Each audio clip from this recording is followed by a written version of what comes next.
Right, so if you're watching this at a reasonable hour, welcome, genuinely good for you. And if you're watching this at midnight with your phone balanced on your chest and one earbud in and the brightness turned all the way down, also welcome. That's probably closer to who this is actually for. What we're doing tonight is going through the entire history of Tolkien's world. Not just the books most people have read, not just the films, but the full thing. The deep history, the creation myth, the ages that came before the story, and the quiet aftermath that came after. We're starting at the very beginning, which is quite a long way before any hobbits, rings or dark lords turn up, and we're going to take our time getting through all of it. I should say up front that I have been somewhat obsessed with this world for most of my life. I first read The Lord of the Rings when I was 11, and it broke my brain in the best possible way.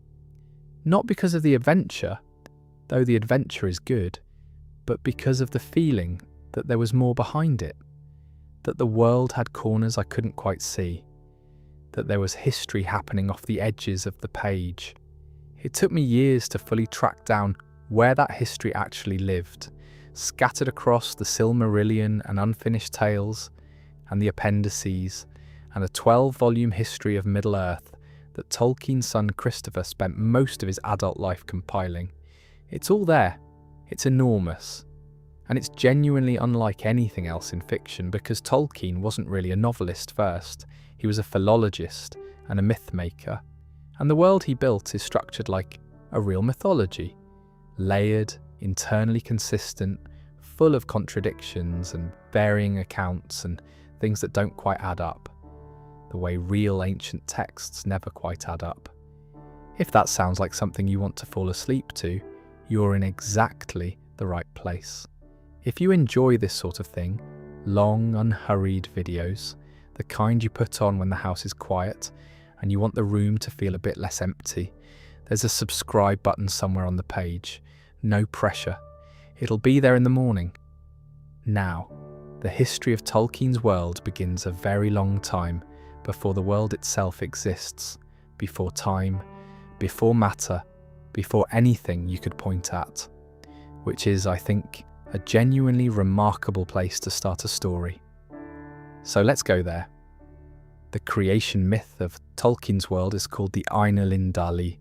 The name means music of the Ainur in Quenya, one of the Elvish languages Tolkien spent decades constructing, and you pronounce it more or less like Ainulindalë, though I have heard people say it differently, and I don't think Tolkien would have minded much.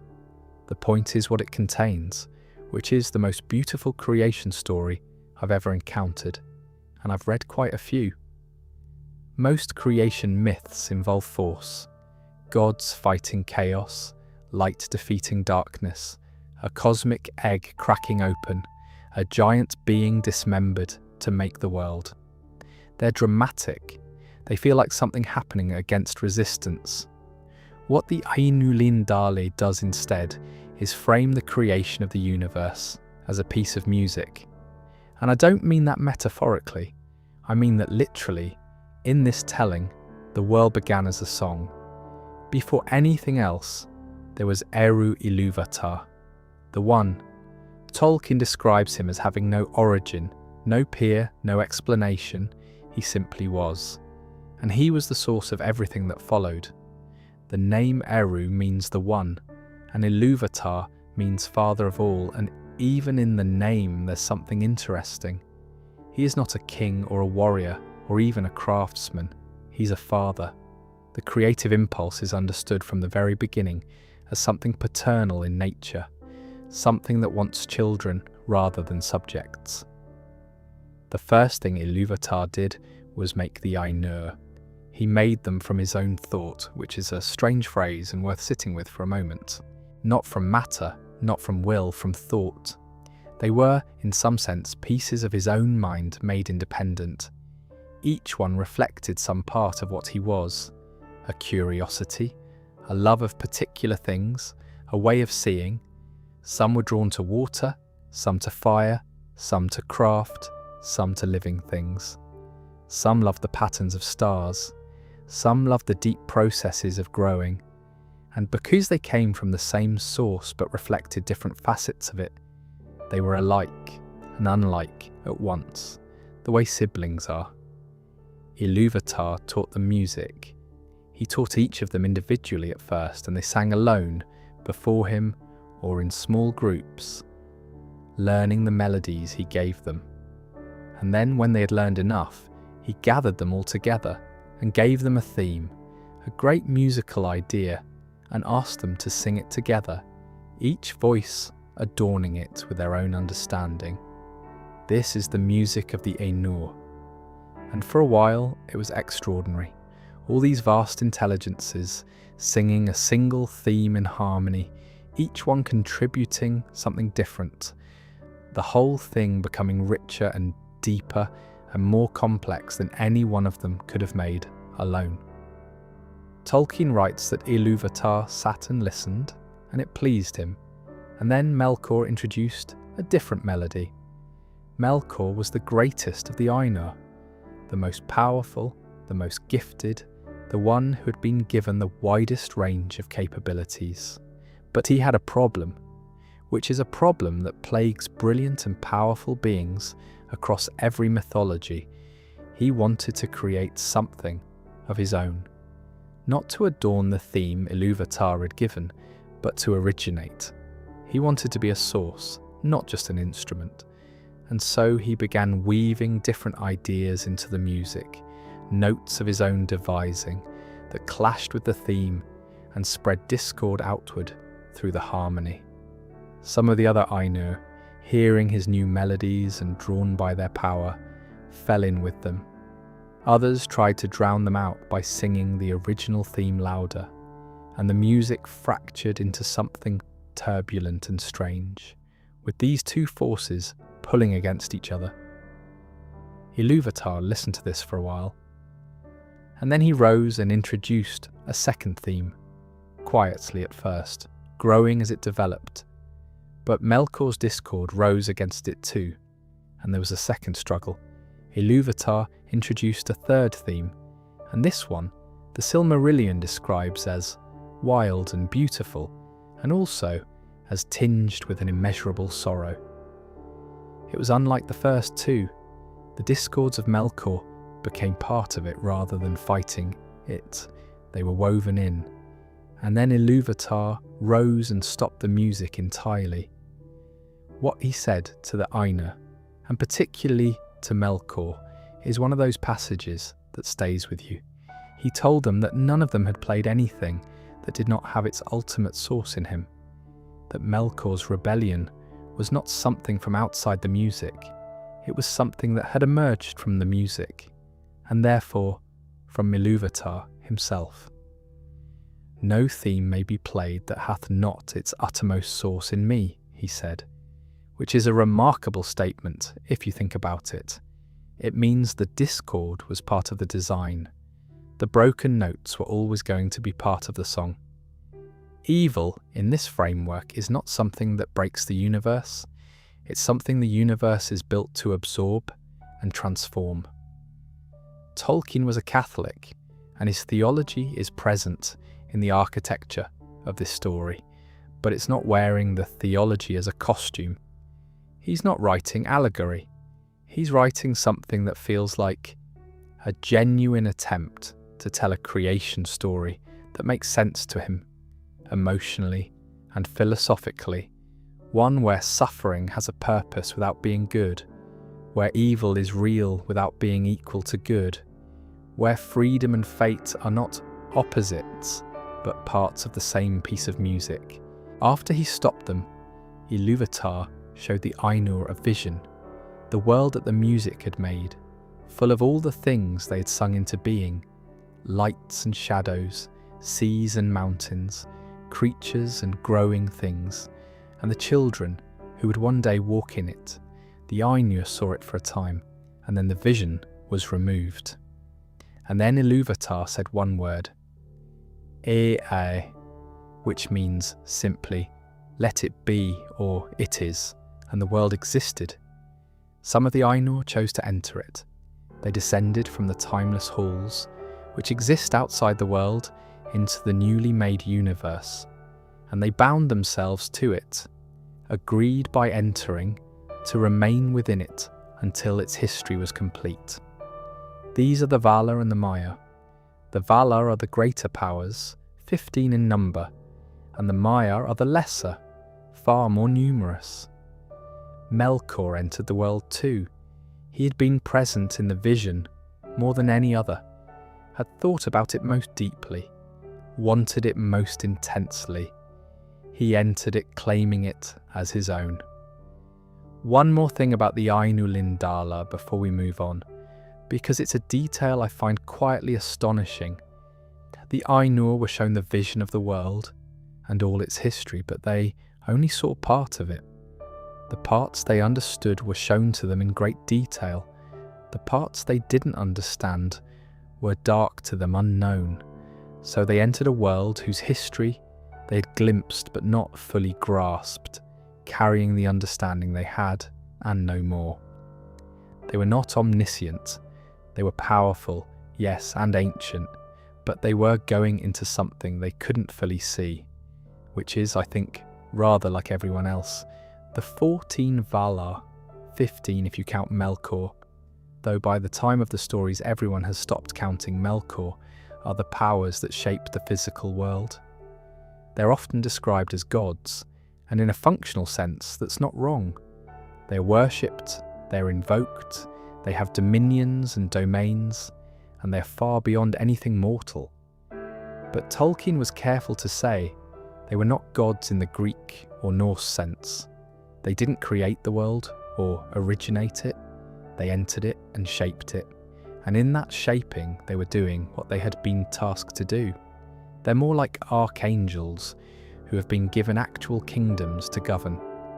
They arrived in the world in pairs mostly, 7 lords and 7 ladies, though the language of lord and lady is Tolkien's own, and he was careful to say they have no fixed form and no gender in any essential sense.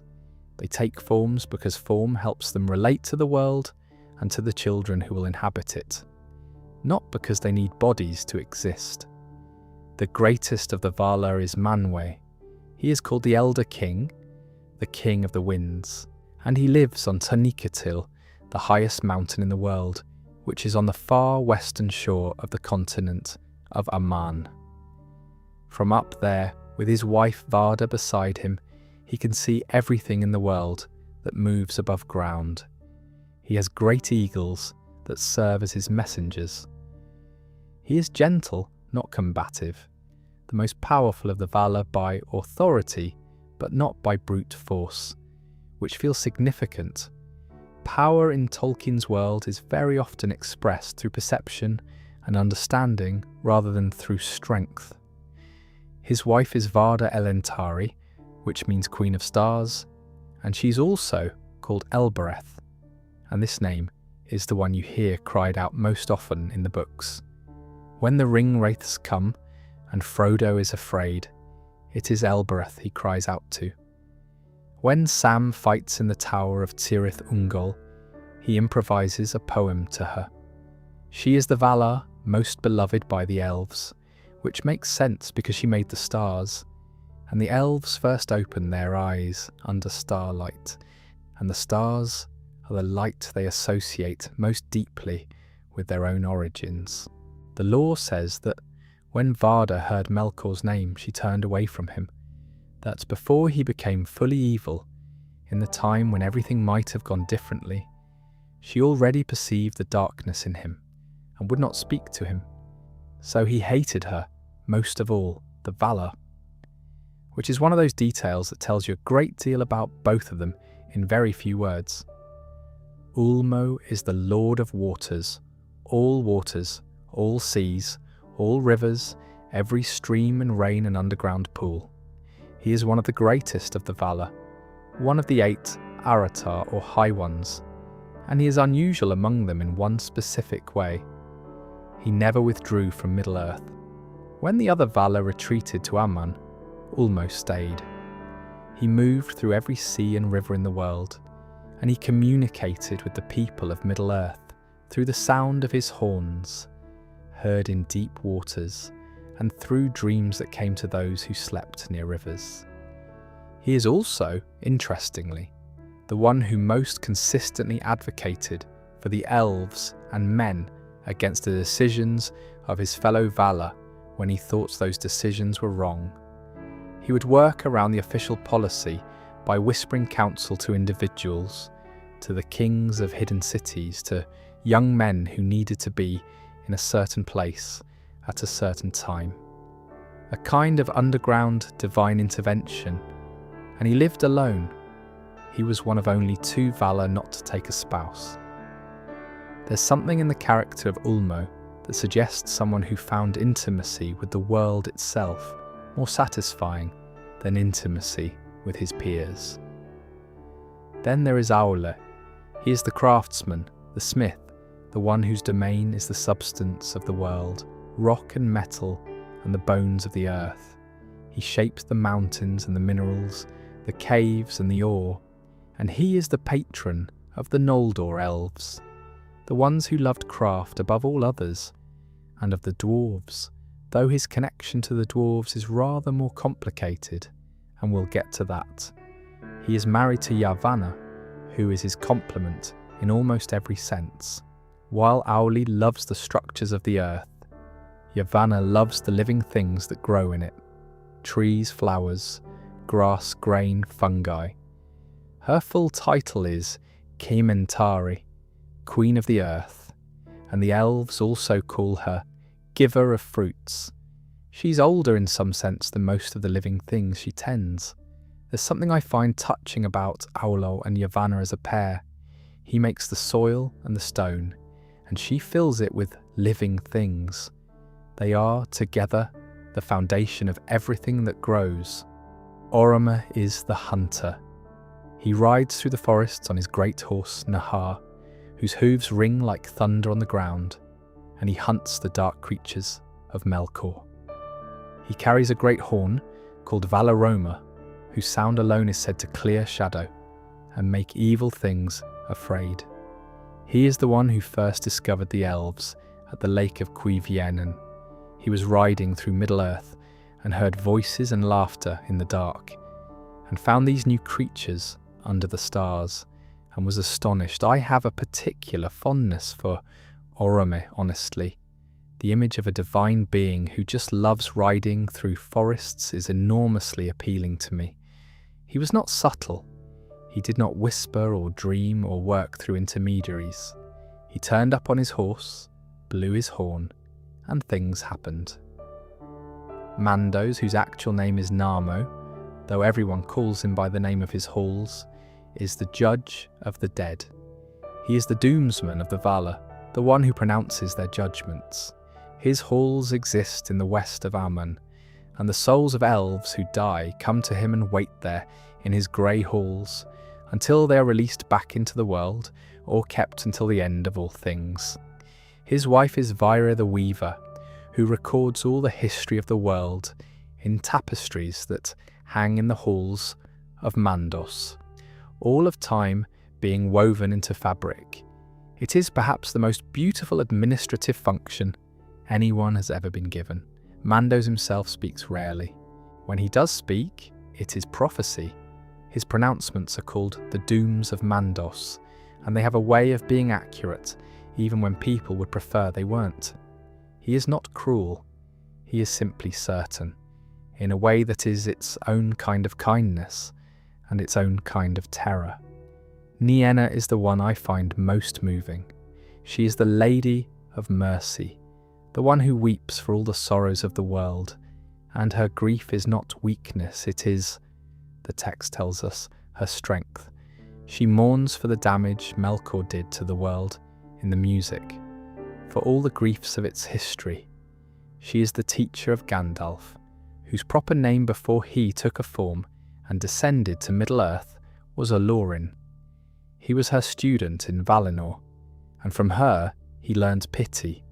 From Ermo, who is Lorien, the master of visions and dreams, he learned the love of good things, the fact that Gandalf's essential character, his patience, his compassion, his particular sadness about the world and his refusal to stop caring for it anyway, all of that comes from sitting at the feet of Nienna for ages, before the story even began. I find that genuinely right. Irmo, who is called Lorien after his gardens, is the master of dreams and visions and the desire for wisdom. His gardens in Valinor are where the Valar rest. In the text they are described as among the fairest of all the things in Aman, full of trees and fountains and flowers. The name Lorien was later given to Galadriel's forest in Middle-earth, which tells you something about the quality she was trying to preserve there. Tulkas arrived last of all the Valar, which is worth noting because he came specifically because there was a fight. When the other Valar were struggling against Melkor in the early wars, Tulkas descended to help, and his laughter and his strength turned the tide. He is described as the greatest in physical strength of all the Valar, delighting in wrestling and feats of arms, always cheerful, with a golden beard and hair. He has no patience for Melkor. He is the one who eventually chased Melkor down and wrestled him into captivity, which he found entirely satisfying. His wife Nessa is a dancer, lighter on her feet than any deer, able to outrun any creature on earth. The two of them together, the most physically powerful Valar and the one who expresses herself through dance, seem like an unlikely pair, and yet it works. Now, woven through all of this is the Order of the Maiar, the lesser Ainur, who also descended into the world. There are far more of them than the Valar, though only a handful are named in the texts. They serve the Valar, assist them, operate within their domains. Gandalf is a Maiar. Saruman is a Maiar. Sauron is a Maiar, was in fact a servant of Aule before his corruption, which is part of why he is such a good craftsman and understands so deeply the lure of making things. The Balrogs are Maiar, corrupted by Melkor in the early ages. Melian, who becomes Queen of Doriath and the mother of Luthien, is a Maiar. The revelation, if it's new to you, that these enormous figures from the books, the wizards, the Dark Lord, the ancient queen with her mirror, are all the same order of being, are all Maiar angels in different states of development and degradation, changes how the books feel. They're not a story about humans and hobbits facing evil. They're a story about divine beings, some fallen and some still faithful, playing out the consequences of a cosmic argument that began before the world existed. That seems like enough to sit with for a moment. Since we're on the topic of the Valar and their work, let's talk about what they actually built. When the Valar descended into the world, they found it dark and formless. The music had described what it would contain, but the physical world itself was not yet made. It existed, but like an unhewn block, or perhaps more accurately, like a draft. The Valar were tasked with making the draft into the finished thing. The principal builders were Manwë, Ulmo and Aule, air and water and earth, working together to shape the world as it had been shown in the vision. And Melkor opposed them at every turn. Whatever they built, he unmade. Whatever they raised, he flattened. Whatever they warmed, he froze. This is called the First War, and it lasted so long that the very substance of Middle-earth was warped by it. The land became uneven, the natural symmetry disrupted. Nothing quite as it would have been without the interference. This is where one of Tolkien's most important ideas enters the mythology, the concept of Ardamard. The world we know is not the world that was intended. It is a damaged version, a world with imperfection woven into its foundations, not as an accident but as a consequence of the discord in the music. In the Valaquenta, Tolkien writes that the world is beautiful, but not perfect. It is, from the very first, something that bears the mark of struggle. and yet the Valar, and eventually the elves and men, do not despair of it. They tend it. They care for what grows. They build and repair and make. The broken world is still worth working with, and perhaps the work is more meaningful for the brokenness. Eventually, after ages of this struggle, the Valar managed to establish something. They built the two lamps, Iluin in the far north and Ormul in the far south, enormous pillars of light standing at the poles of the world. For a time the world was warm and symmetrical, and the light fell evenly over everything.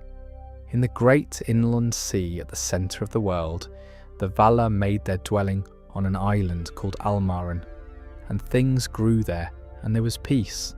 Melkor had retreated to the north after his initial defeats, building himself a great underground fortress called Utumno, fortifying himself in secret.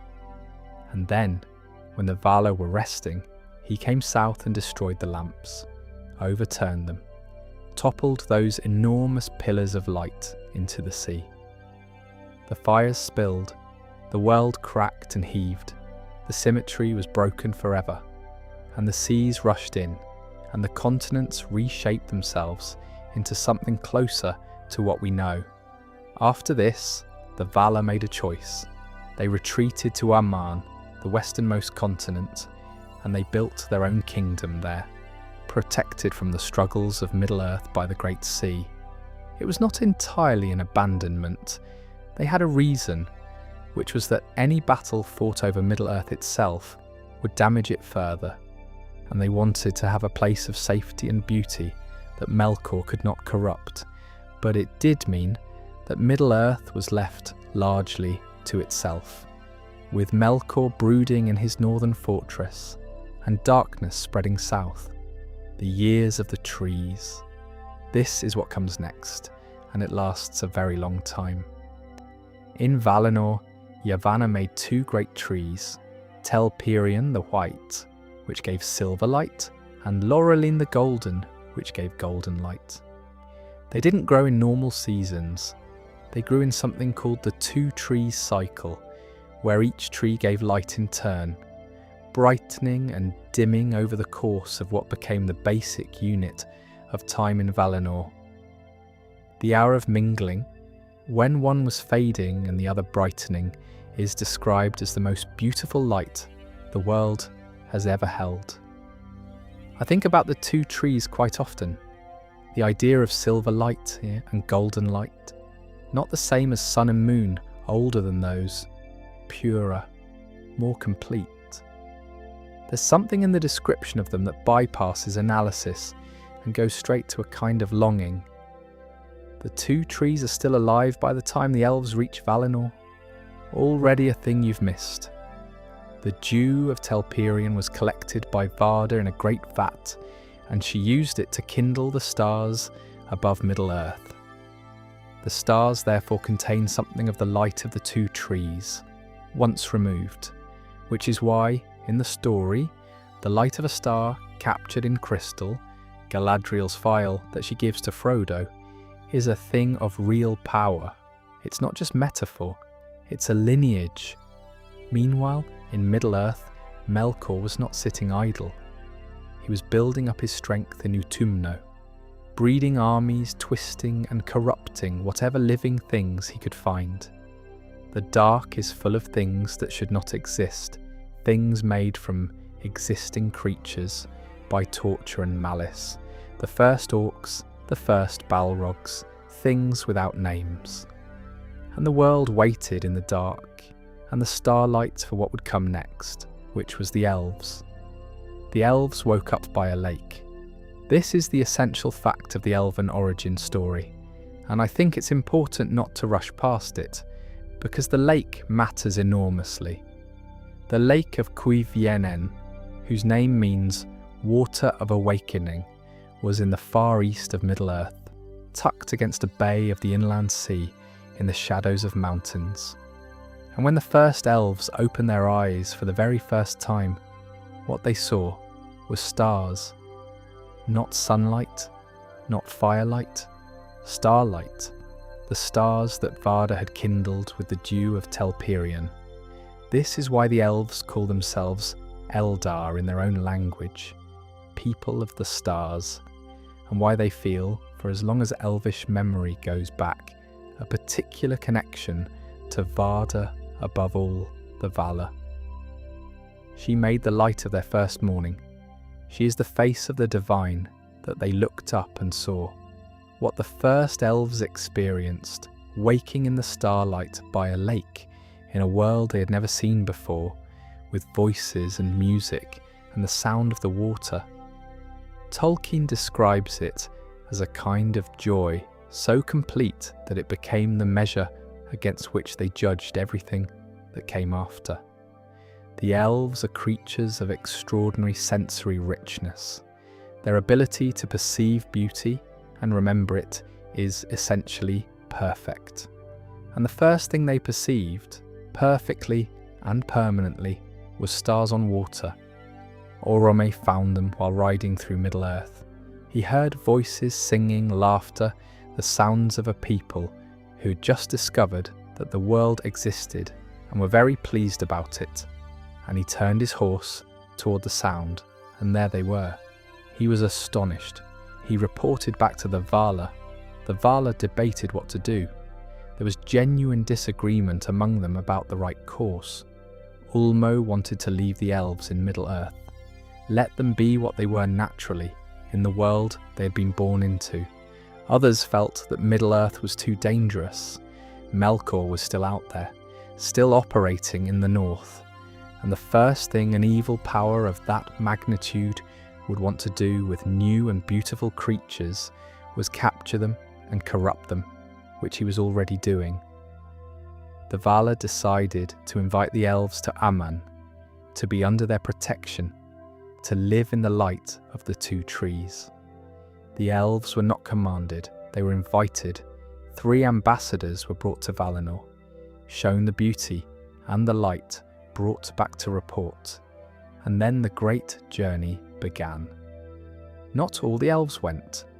This is important because the elves who stayed behind, the Avari, the unwilling, became the ancestors of most of the elves who lived in Middle-earth across the ages.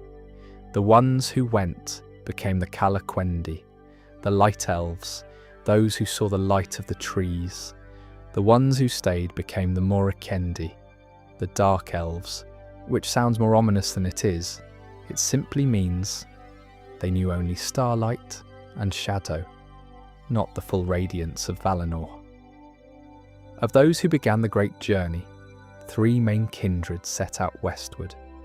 The Vanya, the most beloved of the Vala, closest to Manwë, the Noldor, the most learned and most skilled, the craftspeople, and the Teleri, the largest group and the ones most drawn to music and the sea. The journey took a very long time. The world was large and wild, and there were mountains to cross and forests to navigate, and rivers that had no crossings. Along the way, kindreds separated. Some stopped and went no further. The most famous stopping was not a choice but an enchantment. Elwë Singollo was one of the lords of the Teleri, one of their leaders, a great king among them. He was crossing a forest called Nan Elmoth when he heard the voice of a being named Melian, who was a Maya of the people of Lorien, and who had come to Middle-earth on her own long before this. Her voice was, the texts say, the most beautiful thing he had ever heard. He walked towards it into the forest and found her there. They stood together in a kind of still enchantment, her hands in his for what was actually centuries. I'll pause on this for a moment because it's so strange and so particular. Not a vision, not a dream, just standing there with someone for centuries. His people searched for him, waited, eventually gave him up and continued westward.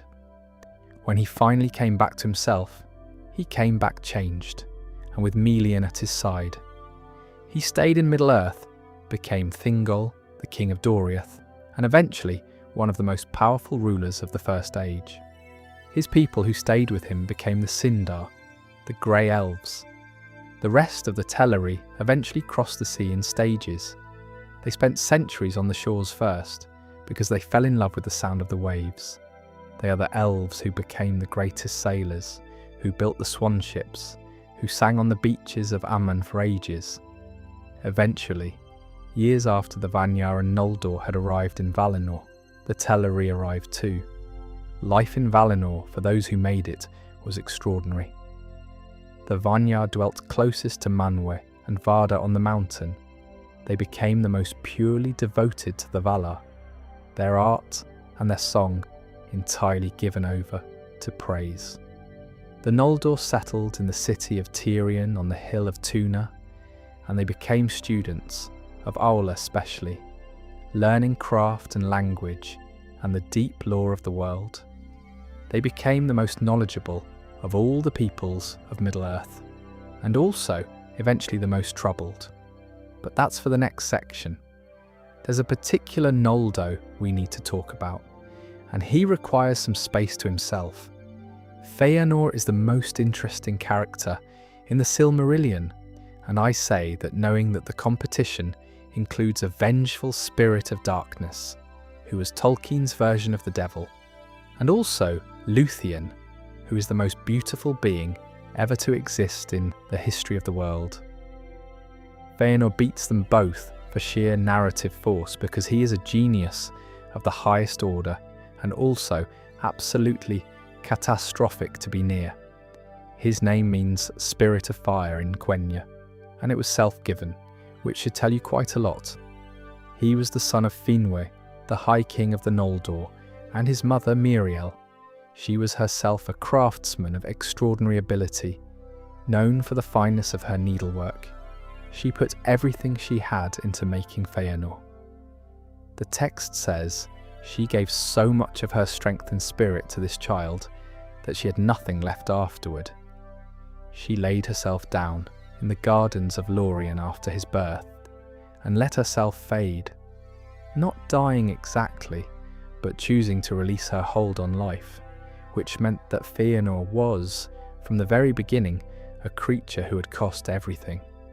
He grew up brilliant, combative, possessive of his art and his ideas, and deeply, fiercely loyal to those he loved, and bitterly resentful of anyone he perceived as a threat. His father remarried eventually, Indis of Vanyar, and had more children, and Feanor never accepted his half-siblings. This caused divisions in the House of Finwë that had consequences lasting for thousands of years. The family dysfunction of the Noldor is in some ways the engine of the entire First Age. Feanor's masterwork, the greatest thing made by anyone in the history of the world, was the 3 Silmarils. They were jewels, clear and hard as diamond, made from a substance he devised himself. Within them he sealed the light of the 2 trees, the mingled silver and gold, the light of Telperion and Laureline captured and preserved, living within the stones. Vardar hallowed them so that any evil or unclean hand that touched them would be burned. They were genuinely remarkable objects. The Silmarils shone with a light that was older than the stars, older than the sun and moon, the original light of the world, held in 3 pieces of crystal. And because of them, and because of what Melkor did to get them, most of the First Age happened.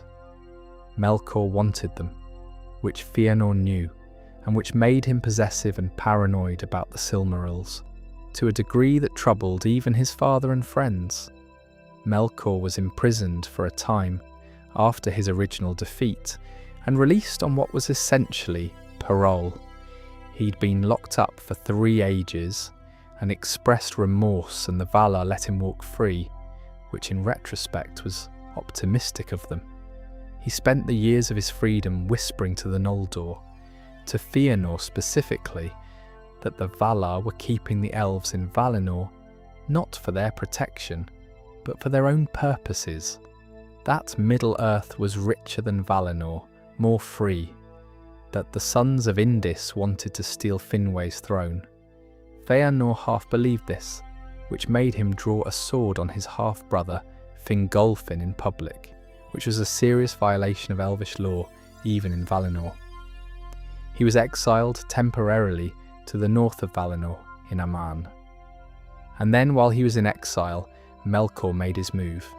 He came south with Ungoliant, a darkness in the shape of a great spider, a spirit of emptiness and consumption who had been living in the forgotten valleys of the world, weaving webs that ate the light. Together they came to the two trees. Melkor stabbed them with a great spear. Ungoliant drank from the wounds. The trees died. The darkness that followed. This is called the darkening of Valinor, and the texts treat it as an absolute catastrophe. These trees had been the light of the world for ages. The light they gave was not just illumination, but spiritual sustenance. And now they were dying, and the world was dark. And Yavanna looked at them and said she could do nothing to revive them unless the light was returned to them, unless the light preserved in the Silmarils was used to rekindle what was lost. Fëanor refused. He said no. He had made those jewels. The light of the trees was gone now, and the light in the Silmarils was what remained. But the light in the Silmarils was also his work, his art, something he had poured himself into. And there was also, though he would not have said this, the fact that he was being asked to give up the most precious things he had ever made. He refused. And then word came that Melkor had been to his house, and his father was dead, and the Silmarils were gone. Melkor had fled north, and then east, across the sea, back to Middle-earth, to his ancient fortress Angband in the far north. He took the Silmarils with him. He set them in a great iron crown, and he wore them. And from this moment, his name was no longer Melkor, the name the Valar had given him, but Morgoth, the Black Enemy, a name that Fëanor threw at him, and that stuck. What Fëanor did next was give a speech, and the speech was extraordinary, passionate and furious and full of fire, and it convinced the Noldor to leave Valinor and go to Middle-earth to reclaim the Silmarils. He called on them in the name of their freedom and their pride, and they followed him. And before he left, he and his 7 sons swore an oath by Ilúvatar himself, the name of the highest power in creation, that they would pursue anyone who held a Silmaril and would not yield it, no matter who it was, friend or foe, elf or man or Valar, anyone. This is the oath of Fëanor, and it is arguably the most catastrophic promise ever made. It bound his sons for generations, long after he himself was dead. It drove them to commit terrible acts against people who should have been allies. It haunted the entire First Age. And yet you understand, even as you watch him swear it, why he did. The jewels were everything he had made, and his father was dead, and his enemy had both, and he was burning. The Noldor left Valinor. Mandos met them at the shore with a prophecy. They would not succeed in their purpose. Their oath would turn them against each other. They would suffer great sorrow, and even if they prevailed, they would never fully recover what had been lost. The doom of Mandos. They left anyway. There was a kinslaying at the harbour of Alqualonda, the Noldor killing the Teleri to take their ships, the first murder of elf by elf, and then they crossed the sea to Middle-earth, and the First Age properly began. Beleriand is a land that doesn't exist anymore. This is one of the more melancholy facts in Tolkien's mythology. The setting of most of the First Age, the great landscape of the Silmarillion, was drowned at the end of it. It sank beneath the sea. What remains, if you want to trace the maps, is basically Lindon and a few eastern fragments of Beleriand above water, Tolkien being coy about the geographic relationship between his world and ours. The blue mountains that appear on the western edge of the map in The Lord of the Rings are the eastern boundary of Beleriand. Everything west of them is gone. It was a beautiful country from the descriptions. Forest and river and upland, with the river Sirion running through the centre of it, south to the sea. In the north the mountains rose, and beyond them was the plain called Anfoglith, the choking dust, though it didn't start out that way. In the north was Angband, Morgoth's great underground fortress, and from there he sent his armies south. The Noldor who crossed over were, in terms of raw capability, formidable. They had spent ages in Valinor learning every craft, every form of law. They made weapons that the world hadn't seen before. They built kingdoms. Fingolfin ruled the northern lands. His son Fingon held Dor Lomin in Hithlum. Other lords held other borders. The elves of Beleriand, the Sindar under Thingol, were already there and had their own defences, particularly the Girdle of Melian, the magical border around Doriath that nothing evil could cross without Thingol's permission. For about 400 years, roughly, there was something close to a standoff. Morgoth had enormous forces, but the Noldor were aggressive and skilled and kept him contained. There was a siege of Angband, the Noldor essentially surrounding the fortress, that lasted long enough for real settlements to grow up, for cities to be built, for men to cross the mountains from the east and enter Beleriand and make alliances with the elves. The men who came are called the Edain, and their coming is worth noting briefly because the line of the Edain leads eventually to Numenor and to Aragorn and to almost everyone who matters in the later ages. They were mortal. Unlike the elves, they aged and died, and the elves found this simultaneously tragic and fascinating, and the alliances they made with men had a particular warmth to them that the purely elvish relationships sometimes lacked. The siege eventually broke. Morgoth opened rivers of fire from Angband, burning the green plain of Ardgarlan to ash. The great elvish armies were shattered. The containment was over, and the wars became something worse, retreating actions, desperate defences, kingdoms falling one by one. It's in this period that the great tales of the First Age happen. Beren and Luthien is one of the great tales of the First Age, and it was the story closest to Tolkien's heart. He had it inscribed on his gravestone and on his wife Edith's gravestone. She was Luthien and he was Beren, and that tells you something important about what the story meant to him. It was not just a myth he invented, it was something he lived inside. Beren was a man, the son of Barahir, who was one of the last lords of the Edain in the north after the siege broke, hunted by Morgoth's servants with a price on his head.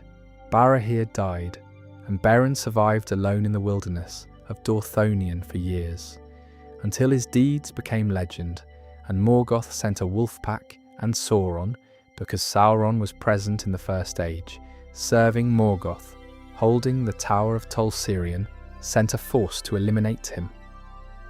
Beren escaped and crossed the mountains south into Doriath, and there, in the forest of Doriath, he saw Luthien.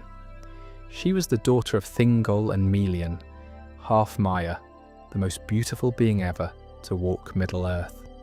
She was dancing in a forest glade, and Beren found her, and the word the text uses for what happened to him is that he was enchanted, and he called her Tinuviel, daughter of Twilight, without knowing her name, and she heard him and ran away, and he spent the whole winter searching the forest for her, and eventually she stopped running. Thingol would not hear of his daughter marrying a mortal man.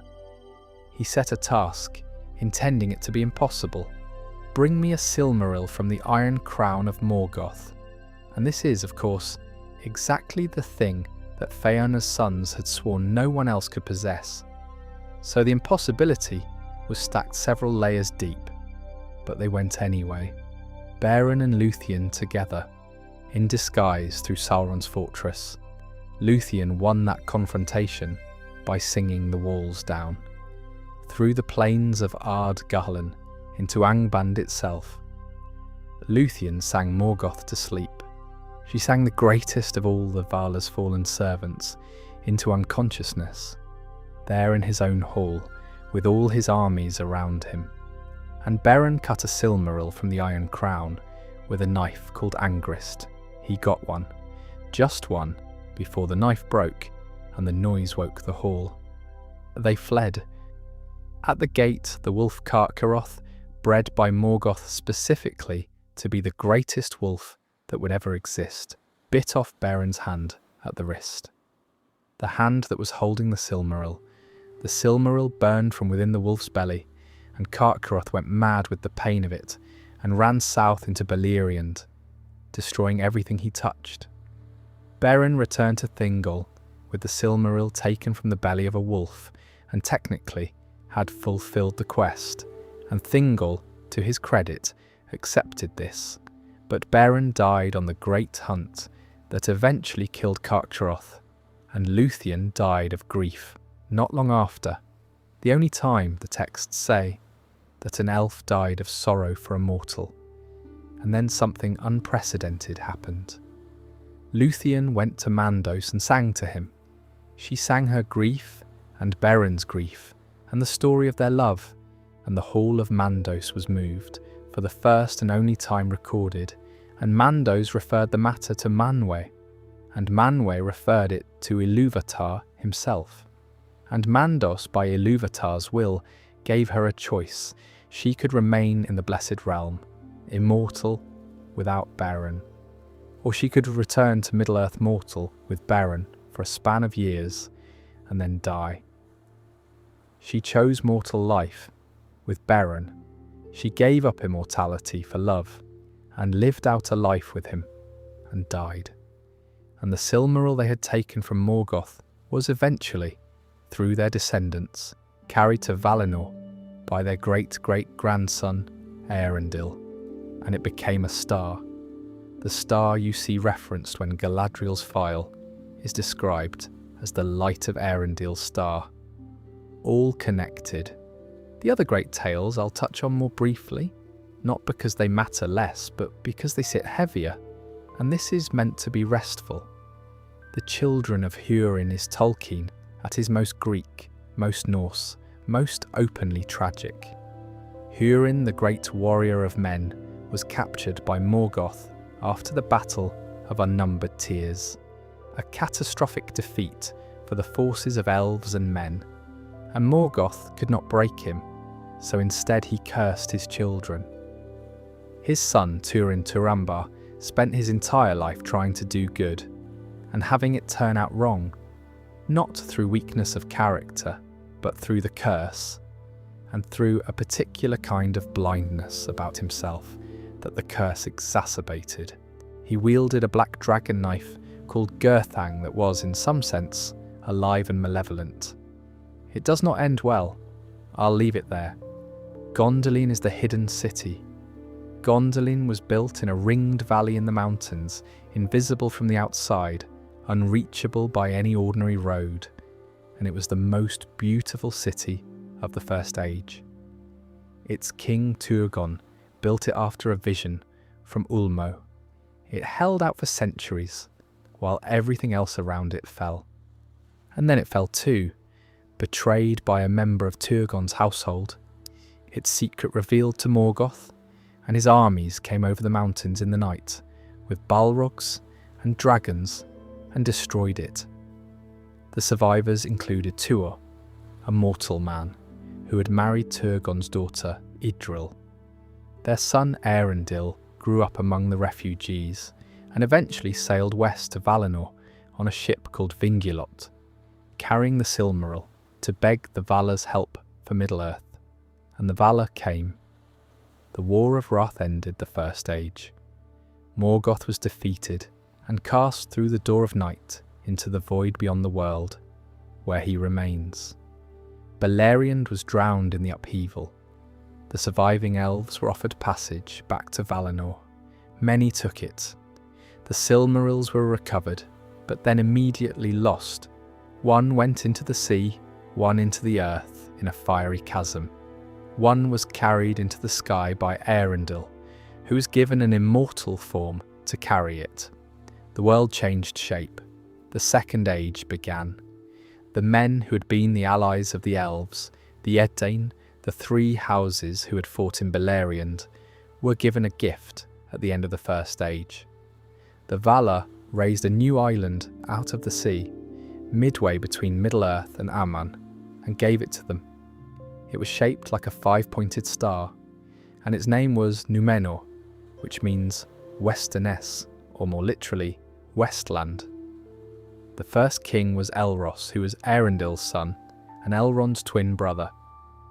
He was half-elven, like Elrond, and given the same choice that Elrond was given, to be counted among the elves and have elvish immortality, or to be counted among men and have the mortal life. Elros chose men, Elrond chose elves.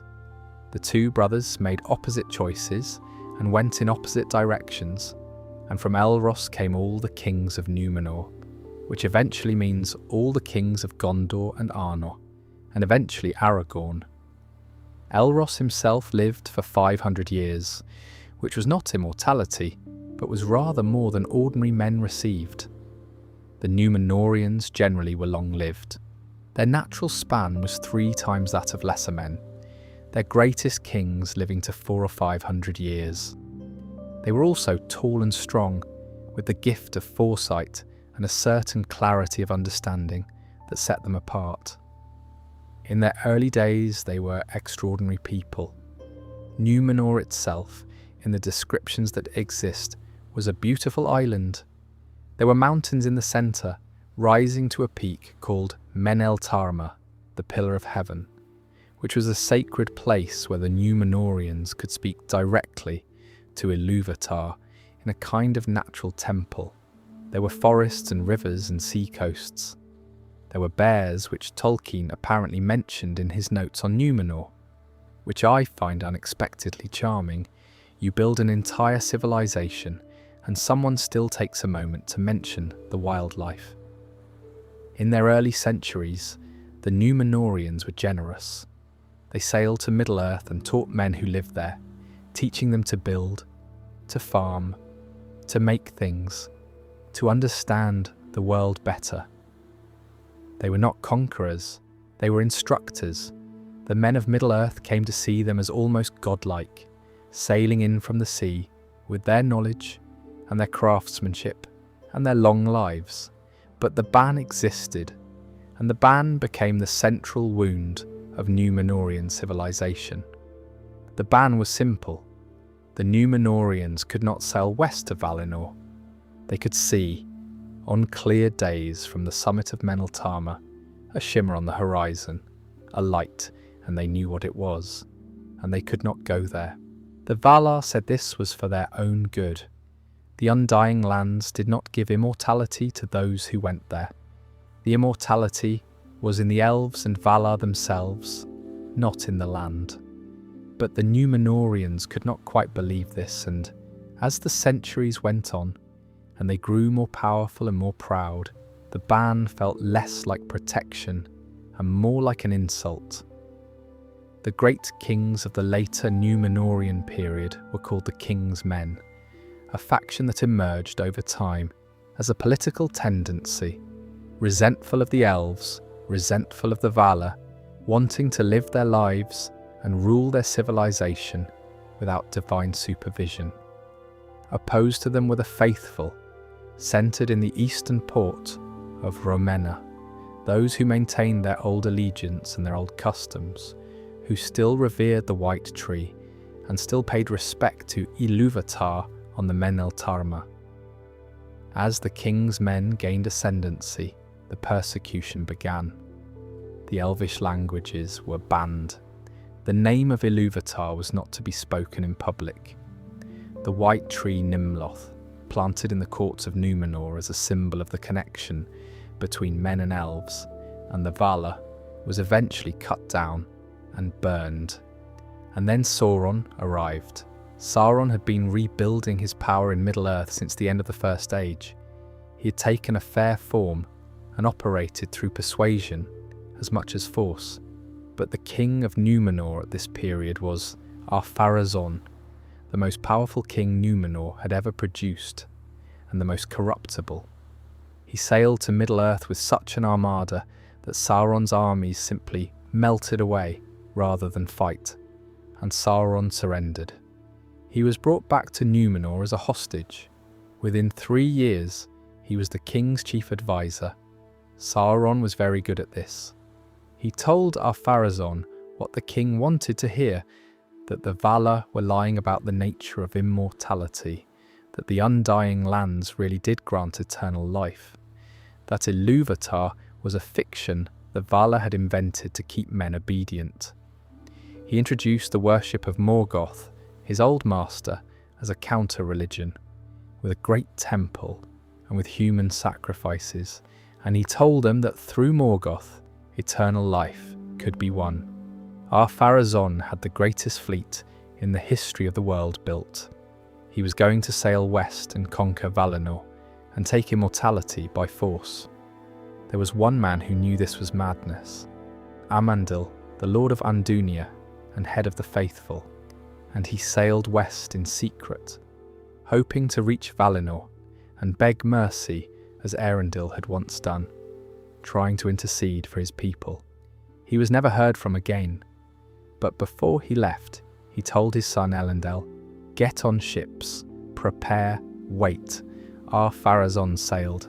He landed on the shores of Aman, and then the Vala laid down their governance of the world and referred the matter to Ilúvatar directly. The earth bent, the sea rose, the great fleet was swallowed by a wave. Arman was removed from the physical world. The straight road to it still exists, but only the elves can find it, and only ships built for it can stay on it. The world became round, and Númenor sank. The wave came from the west, an enormous wall of water, and it buried the island. Everything on it, the temples, the forests, the capital city of Ar-Menellos, the Meneltarma, all gone. About 3,000 years of civilization, an entire people. 9 ships escaped.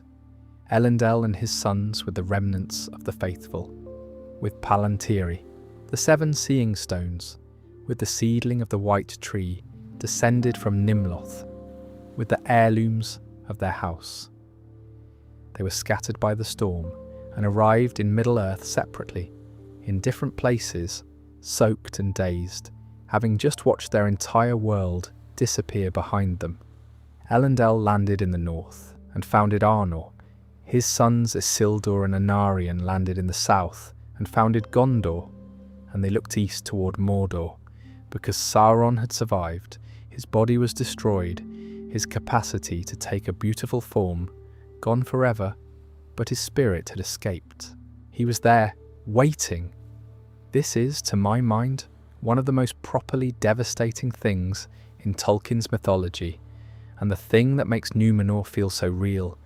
It follows the Atlantis pattern so exactly. The great civilization, the pride, the fall, the sea swallowing everything. Tolkien said in letters that this story came to him from recurring dreams, a great wave coming from the west, and he gave those dreams to Faramir in the 2 Towers, passing on the inherited nightmare. The feeling of Númenor is the feeling of something that should be in history, that should have happened to us, that we almost remember. The Second Age began quiet. After the upheaval of the First Age, Beleriand drowned, Morgoth cast out, the world reshaped. There was a period of recovery. Sauron retreated. The elves of Middle-earth settled in new places. The men of the Edain sailed to Númenor. For a time, perhaps the first 500 years or so, the world had a kind of peace. Sauron spent the early centuries of the Second Age in careful concealment. He had been Morgoth's lieutenant, had been there at the forging of the lies that destroyed Numenor, but at this point he was still capable of presenting a fair face, still capable of wearing a pleasing form. He called himself Anatar, which means Lord of Gifts, and he came to the elvish realm of Eregion in the west of Middle-earth. Eregion was ruled by Celebrimbor, who was the grandson of Fëanor himself, and the greatest elvish smith of the Second Age. He had founded this realm because the mountains nearby contained mithril, true silver, the most extraordinary metal in the world, lighter than ordinary silver, stronger than steel, nearly indestructible. And because he wanted to practice his craft in proximity to the dwarves of Khazad-dûm, with whom the elves of Eregion had an unusually warm relationship for the time. Anatar came to Celebrimbor and offered to teach him, and Galadriel, who was present in Eregion in this period, looked at Anatar and said she didn't trust him and left. Celebrimbor didn't listen. What Sauron Anatar taught Celebrimbor was how to make rings of power, objects that could preserve the beauty of things, prevent decay, maintain what had been built. The idea was compelling to the elves, because one of the things that troubled them about Middle-earth was that everything faded. Things they built crumbled, beauty they made deteriorated. The rings seemed to offer a solution. Wear one, and the things you loved would endure. 16 rings were made with Anatar's assistance, and then Celebrimbor made 3 more in secret. Without Sauron's involvement, Narya, Nenya, and Vilya, the 3 elvish rings. He gave them to Galadriel, to Elrond, and to Gil-galad, the High King. And then Sauron went back to Mordor and forged the One Ring. He made it in secret, in the fires of Mount Doom, and he put into it a great portion of his own power and will and ability to dominate, and he bound it to all the other rings of power, so that through it he could perceive and control whoever wore them.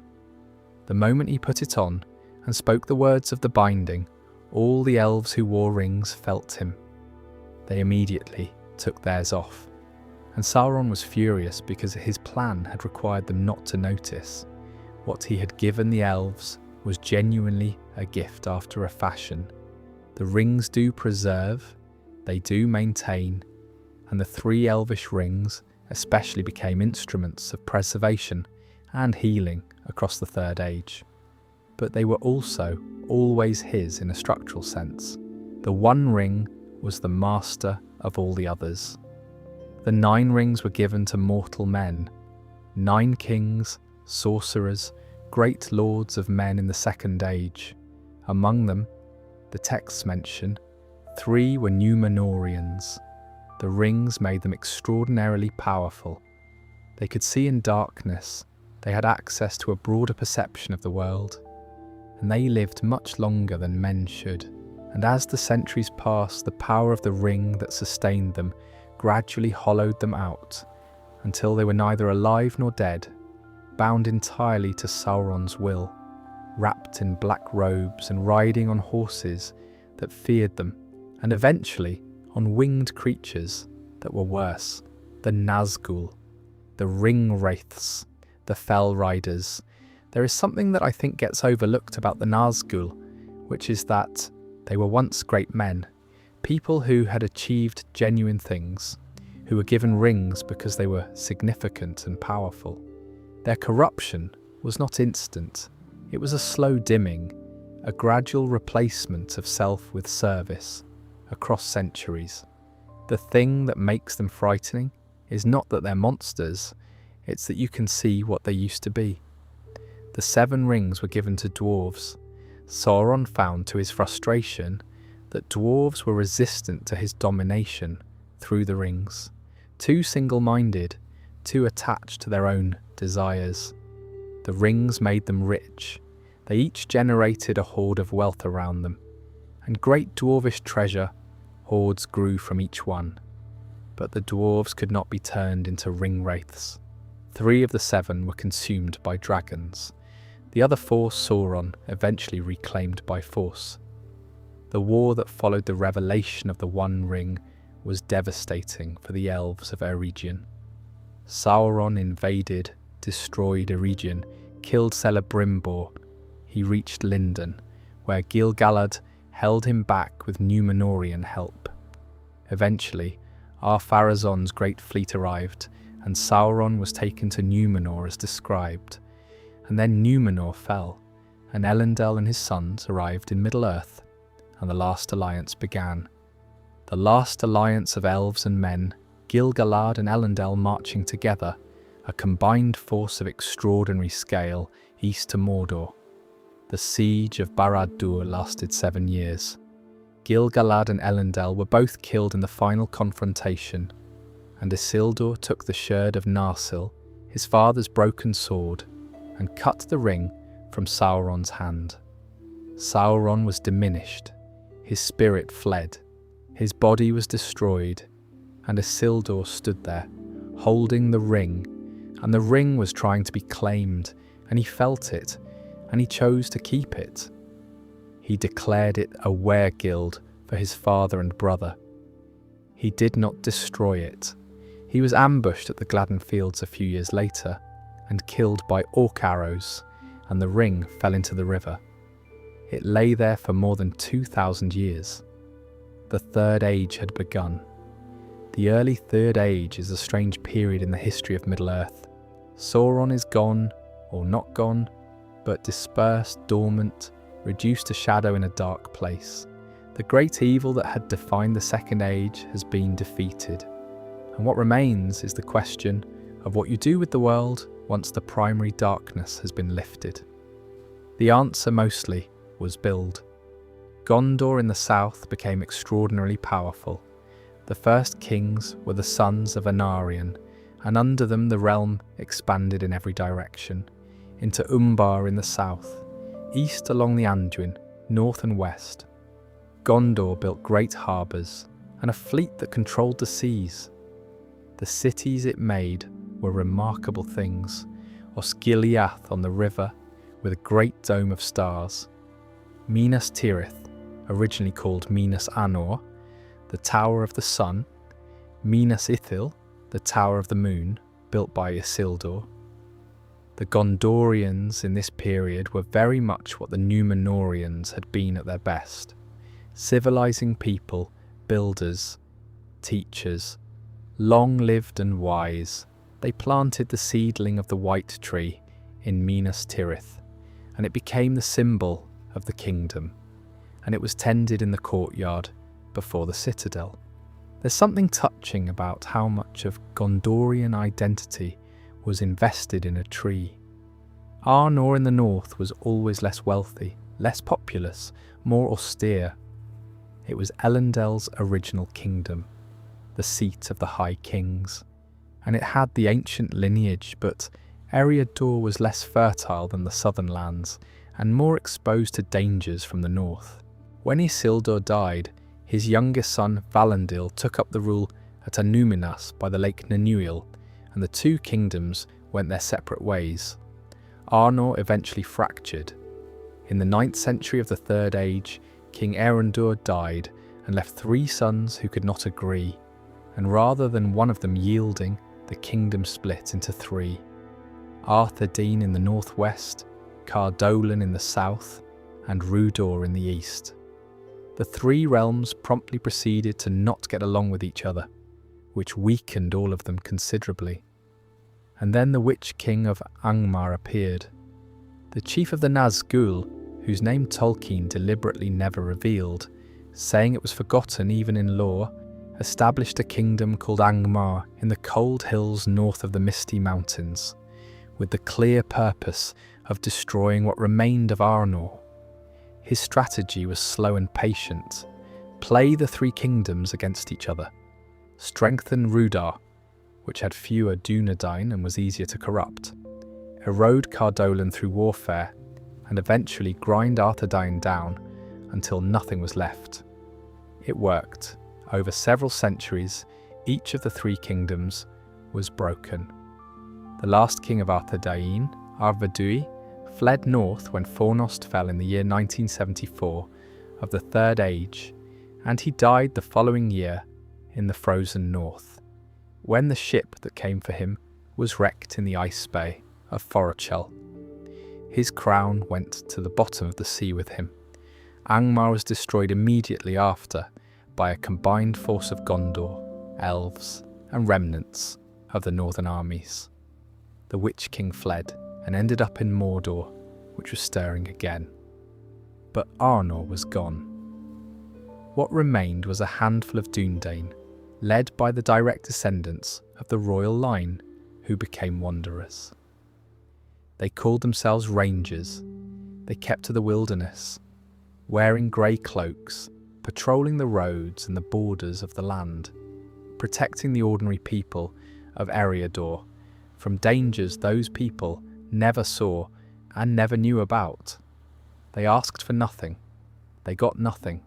For about 1,000 years, from the fall of Arnor to the War of the Ring, they kept watch over a land that had forgotten them, and the heir of Isildur was raised, in secret, in Rivendell. This is one of those details that I find quietly extraordinary, and I want to spend a moment on it. For 1,000 years, a millennium, the heirs of the royal line of Arnor were fostered as children in Elrond's house, given elvish education and elvish wisdom, told their lineage when they came of age, and then sent out into the wild as rangers. Not as kings, not with fanfare, as wanderers, keeping the line alive, waiting for a time that might never come. Aragorn was the last of them, born in the year 2930, one of the Third Age, raised as Estel in Rivendell because his name was dangerous to know if Sauron was searching. He was 20 before Elrond told him who he was, and then he went out into the world and spent 60 years as a ranger, fighting in wars under other names, learning everything, waiting. I find this kind of long, unglamorous faithfulness moving in a way that the dramatic moments in the books aren't quite. Anyone can be heroic in a crisis. The harder thing is to do the right thing for that long, with no guarantee it will matter, because it's the right thing. Meanwhile, Gondor had its own long decline. The Ship Kings had overextended the empire southward. The Great Plague in 1636 came out of the east and killed vast numbers, including the king and all his children, and the White Tree died untended.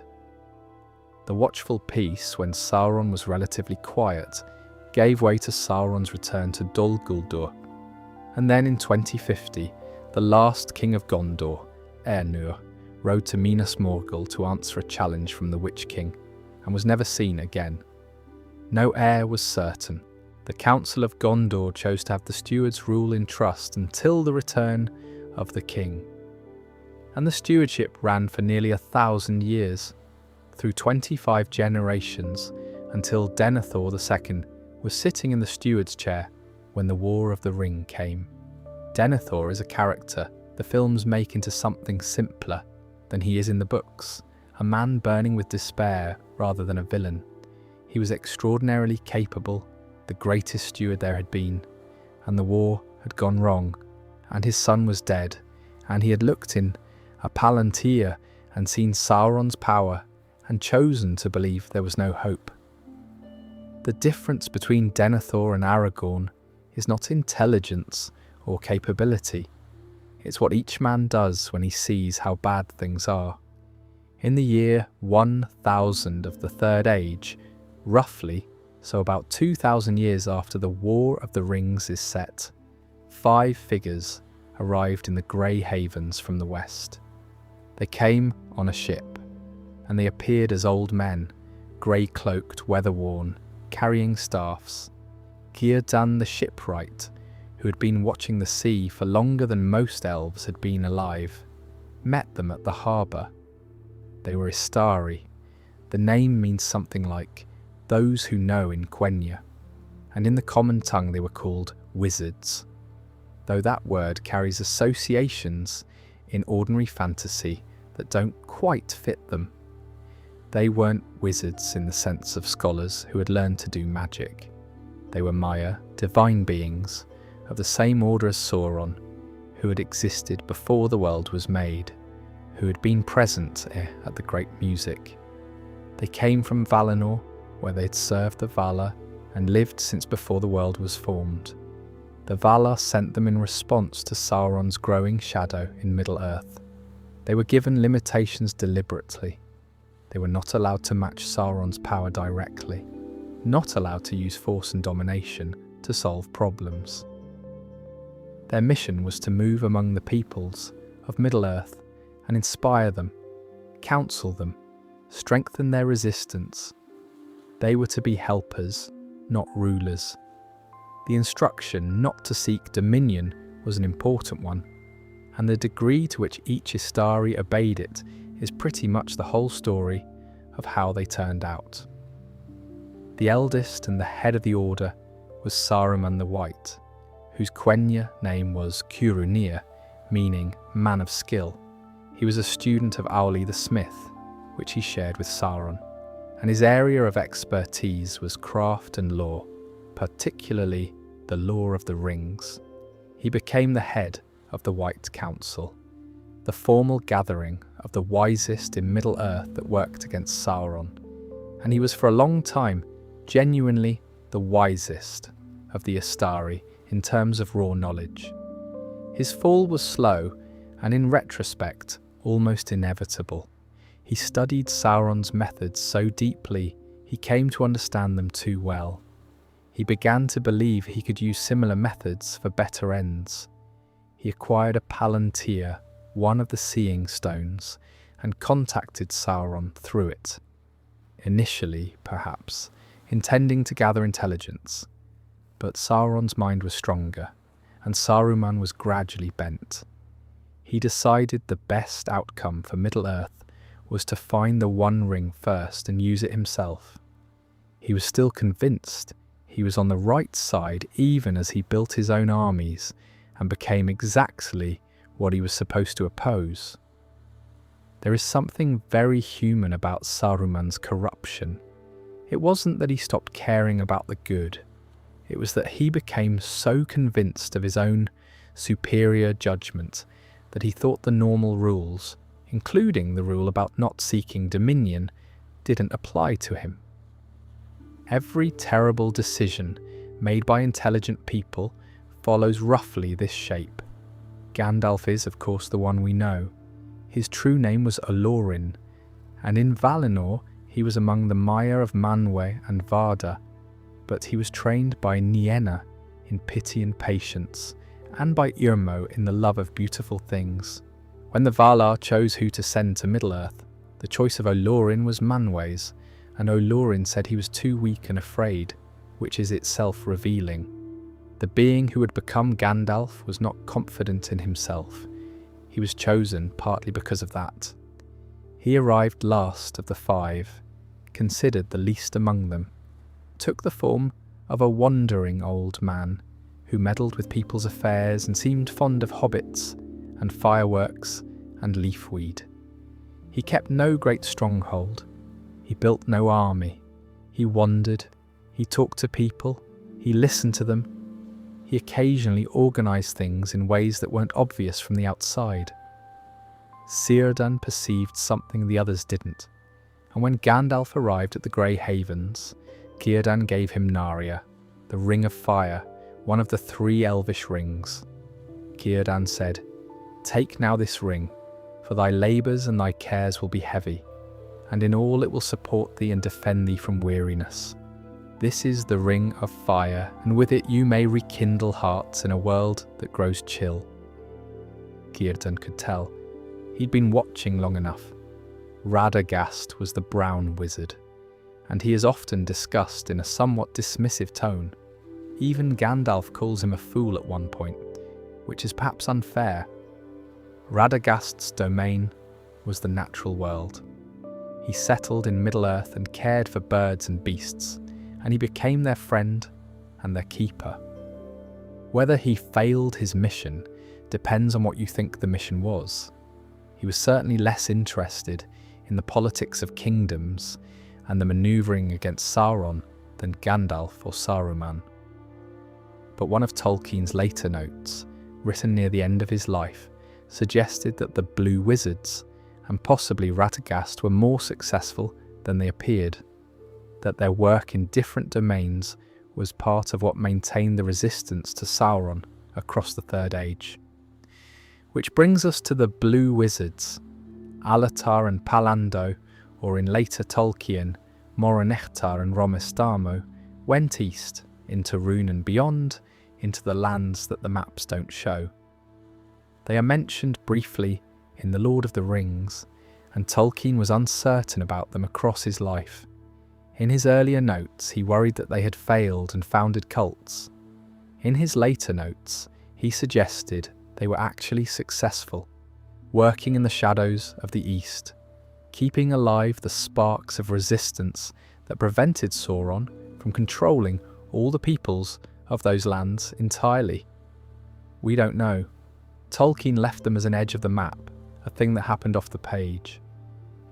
I find this is often where the most interesting things in his mythology live, in the parts he only pointed at, in the suggestion of history you can't quite see. Hobbits appear in the historical record of Middle-earth relatively late. They first show up in the Third Age, around the year 1050, in the accounts of the Vales of Anduin, east of the Misty Mountains. 3 varieties, Harfoots, Stoors, and Falahides, living in the hills and woodlands, quiet people, fond of growing things, suspicious of adventures and large rivers, and anything that required leaving home in a hurry. Their origins are genuinely uncertain, even in the lore. They are men in the broad sense, the same order of being, but they're related to men in ways that are hard to trace. Men in ways that are hard to trace. They're small, averaging about 3.5 feet, with large, tough, slightly furry feet that don't need shoes. They have a talent for disappearing when larger people are about, being quiet when they want to be, and, as a general rule, going unnoticed by the wider world. This turns out to be rather useful. The 3 kindreds had slightly different characters and territories. The Harfoots were the most numerous and the most hobbit-like in the hobbit sense. Most stay at home, most suspicious of change, most inclined to live in hills and burrows. The Stoors lived near rivers, and were the only hobbits who could grow proper beards, and who occasionally wore boots. The Falahides were the adventurous ones, tall for hobbits, fond of trees and forests and hunting, friendlier with elves, more likely to be leaders. Around 1150, they began crossing the Misty Mountains westward, through the High Pass or the Redhorn Gate. They moved into Eriador, which was then a fairly empty land, the former territory of Arnor, now mostly wilderness, with scattered men of Bree and rangers watching the roads. The hobbits spread through Eriador over a couple of centuries. Set, the Shire itself was founded in 1600, one of the Third Age, when 2 brothers named Marco and Blanco led a migration across the Brandywine River, with a charter from King Argaleb II of Arthur Dane to Arthur from the last king of Arthur Dane. They were granted the land from the Brandywine to the far downs, and they settled it, and it became theirs, and they largely forgot about the king, who gave it to them in fairly short order. The Shire is organised into 4 farthings, north, south, east, west, with Buckland as a semi-detached appendage east of the Brandywine. The centre of governance, such as it is in Michel Delving in the West Farthing, where the mayor lives and where the Martham House is located. The Martham House is essentially a museum of things too interesting to throw away and too useless to actually use, which is extremely specific and extremely correct for a culture of that type. The culture Tolkien describes in the Shire is meticulous in its detail and very clearly fond of the English countryside it was based on. The gardens, the pubs, the deep suspicion of anyone doing anything too remarkable, the elaborate social structures built around food and family. Hobbits have 7 meals a day when possible. They give presents on their own birthdays rather than receiving them, which I always thought was a lovely inversion, though it does mean you have to think about other people on the day that is ostensibly about you. The family trees are extensive and carefully maintained. Tolkien provides them in the appendices, and they are genuinely detailed. The Bagginses and Tooks and Brandybucks and Gamgees and Sackville Bagginses all interlocking across generations. The Sackville Bagginses are a particular personal favourite. Lobelia Sackville Baggins spends most of her life wanting Bag End and being denied it, and she is prickly and difficult and occasionally terrible, and then at the very end, in the scouring of the Shire, she stands in the road and waves her umbrella at Saruman's men and is arrested for it. That moment is more heroic than most of the heroism in the books, and Tolkien knew it because he has Frodo say so. Bilbo Baggins is the hobbit who changed everything. Though he tried fairly hard not to, he was respectable, quiet, the owner of Bag End on the hill above Hobbiton, a member of the Baggins family, which was reliable, and of the Took family, which occasionally wasn't. Gandalf had identified something in the Took blood, a tendency toward adventure, a certain quality that hobbits didn't usually develop, and when Thorin Oakenshield needed a burglar for an expedition to reclaim the Lonely Mountain from a dragon, Gandalf recommended Bilbo. Bilbo went. He had adventures. He was quite good at them, better than anyone, including Bilbo, expected. And in a cave under the misty mountains, during the darkest part of the journey, he found a ring in the dark, a plain gold ring lying on the floor after a fight between Gollum and a goblin. He pocketed it. He discovered it made him invisible. He used it to escape. He brought it home and kept it in a pocket for 60 years. The ring was doing what the ring does to those who keep it, extending his life, keeping him unnaturally young, while slowly stretching him thin, as he described it later.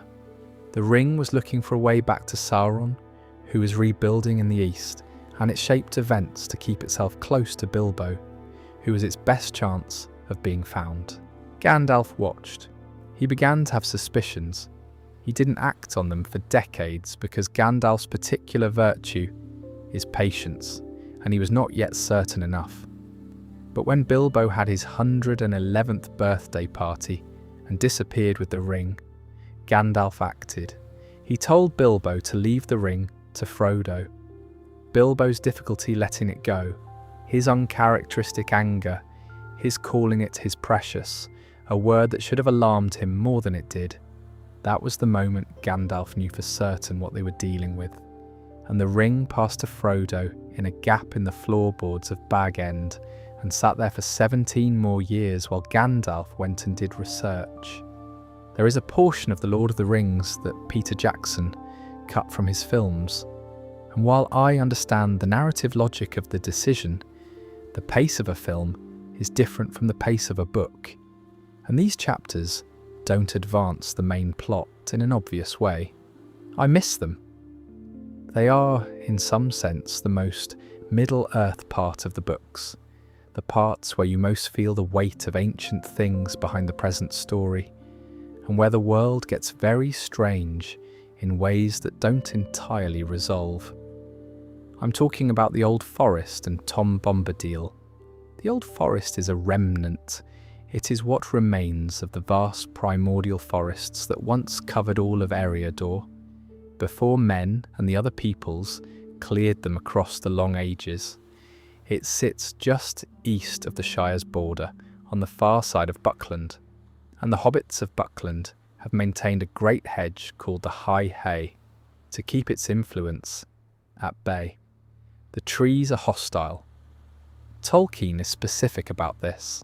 The trees of the old forest are in some sense aware, and the awareness is not friendly. The reason which comes out in the background of the text, is that long ago the hobbits of Buckland burned back the forest, cleared it by fire, to reclaim farmland. The forest remembered.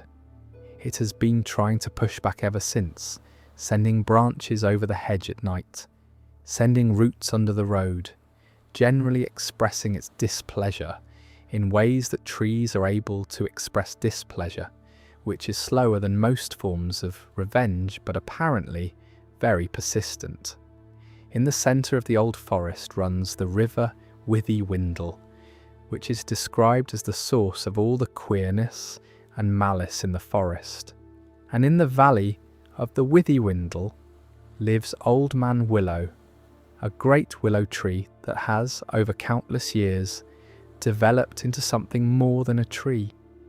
He is not evil in the sense of Sauron or Morgoth. He is old and powerful and deeply antagonistic toward the walking and speaking creatures of the world, which he regards as intrusions. He has a kind of entrancing somnolence about him, which he uses to lull travellers into dangerous sleep. He tried to drown Frodo and swallowed Merry and Pippin into his roots. And then Tom Bombadil turned up singing, and the trees all calmed down. Tom Bombadil.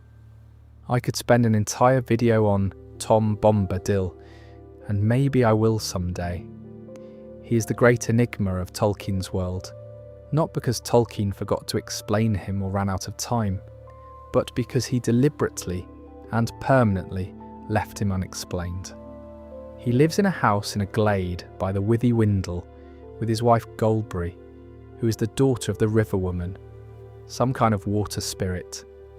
He wears a blue coat and yellow boots. He has a big hat with a feather. He sings constantly. He communicates in song more often than in speech. He calls himself the eldest, and the first and the last, and fatherless. When the hobbits ask Goldberry what he is, she says, "He is as you have seen him," which is not exactly informative. What we know practically, Old Man Willow responded to his songs and released the hobbits. The Barrow-wights fled from him. At the Council of Elrond, he was suggested as a possible keeper for the One Ring. The council concluded that he would not guard it well, not because he was evil or corruptible, but because he didn't care about it. The ring had no hold over him. He put it on and didn't disappear. It didn't call to him. He tossed it in the air, and it was just a ring. Tolkien was asked about Tom Bombadil in letters several times, and his explanations are more evocative than clarifying. He said Tom was a natural spirit, the spirit of the vanishing Oxford and Berkshire countryside. He said Tom was the representation of things that are there without care or purpose. He was not a Maya. He was not a Vala. He predated the trees and the elves. He had no power in the sense of the other powers of the world, but nothing worked on him because he was too fully himself, too present in himself, for any external force to get purchase. I find this satisfying as an answer, even though it doesn't answer anything. There should be something in a mythology that doesn't resolve. There should be something that's just there, older than the explanations. The Barrow Downs that lie east of the Old Forest are easier to explain, but no less interesting. They are ancient burial mounds, crowned with standing stones, and they were inhabited in the old days, first by men of Eriador, then by the people of Cardolan when it was a kingdom. The last prince of Cardolan was buried there, and when Cardolan fell to Angmar, and the plague came, and the land was emptied, Barrow-wights moved in. These are spirits sent by the Witch King of Angmar to haunt the Barrow Downs and prevent the land from being resettled. Tom rescued the hobbits from a Barrow-wight and scattered the gold and ancient things from the mound, and gave the hobbits 4 swords from among the treasures. These are the swords that become important later. They were made, Tolkien specifies in the appendices, by the men of Westernessy, Númenorian descendants, men of Arnor, specifically to fight against the servants of Angmar, specifically enchanted for that purpose. Merry uses his to wound the Witch King from behind at the Battle of the Pelennor Fields, and it is partly this enchantment, combined with the fact that he's a hobbit rather than a man, that allows the prophecy to be fulfilled. No living man could kill the Witch King. The swords from the Barrow Downs were forged for exactly this purpose, thousands of years before anyone knew there would be a need for them. The fact that the swords travelled from a burial mound in Cardolan via Tom Bombadil's cheerful gift-giving to Merry Brandybuck's belt is one of those moments where the weight of all the background history suddenly makes contact with the story in front of you. The depth is not decoration, it does actual work. Since we're in this part of Middle-earth, it's worth a moment on Bree Land, the village of Bree where men and hobbits lived together in a kind of easy coexistence that was unusual in Middle-earth. The prancing pony, the only real inn for a long way in any direction. Strider in the corner, watching. The moment where the story lifts its head up from the comfortable world of the Shire and shows you something larger and more shadowed. It's quietly one of the most effective transitions in the book. The inn as the last piece of ordinary warmth before things start going wrong in ways you can't ignore. There are a handful of places in Middle-earth that exist slightly outside the normal flow of time, not outside it entirely. Things happen in them, people age in them, events occur, but the quality of time there is different. Slower, more considered, as though the world agrees in those places to give you a moment. Rivendell is the first of these. Its full name is Imladris, which means the deep valley of the cleft, and the geography is described precisely enough to feel real. A narrow ravine in the foothills of the misty mountains through which runs the river Bruinen. The valley is hidden from casual view by its depth and by the shape of the land around it. And Elrond added certain protections over the years that made it harder to find if you weren't meant to find it. From above, you might pass right over it. It was not invisible. It was simply in a fold of the world that the casual eye slid past. Elrond built Rivendell in the Second Age, in the year 1697, during the war between Sauron and the elves of Eregion. When Eregion fell and Celebrimbor was killed, Elrond retreated north with the survivors and established a refuge in the valley. It was meant to be a stronghold initially. Over the Third Age it became something quieter, a library, a council chamber, a house of rest. The books describe it as having great halls with many lights, and a sound of water everywhere, and fire in the evenings, and singing. Elrond himself is one of the more extraordinary characters in the mythology, and I think the films underserve him slightly by making him a somewhat stiff authority figure. The book version is warmer, more engaged, more complex. He was born in the First Age. He is the son of Arundel and Elwing, born in the havens of Sirion, and he has lived through the entirety of the First, Second, and Third Ages. When he sits at the Council of Elrond in the Third Age, he is referencing things he personally witnessed thousands of years ago, not things he read about.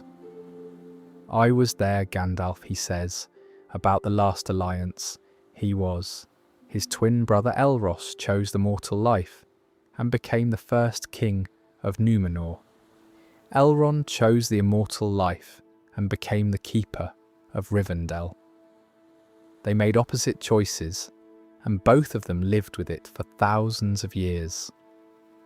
I wonder sometimes, across all those years, whether they thought about each other. Elrond's children are not often discussed at length.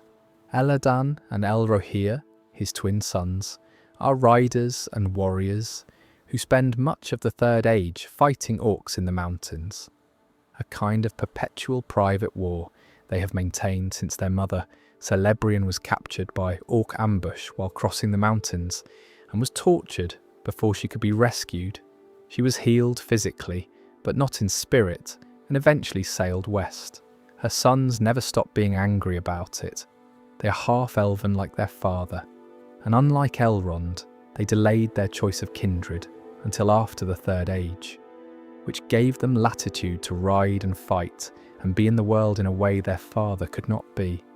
And then there's Arwen, half-elven, said to resemble Luthien so closely that those who saw her caught their breath.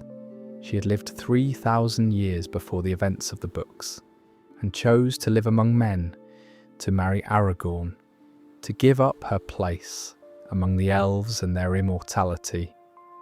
The books give her more weight than the films do, I think. She appears less, but her choice is discussed more fully and more sorrowfully. It's not a casual romantic decision. She's giving up everything she has been, and what she was is essentially immortal. What she becomes is mortal, with a mortal husband, in a world that is gradually losing its magic. In a fourth age that will belong to men in a way no previous age ever did. Lothlorien is different from Rivendell in ways that matter.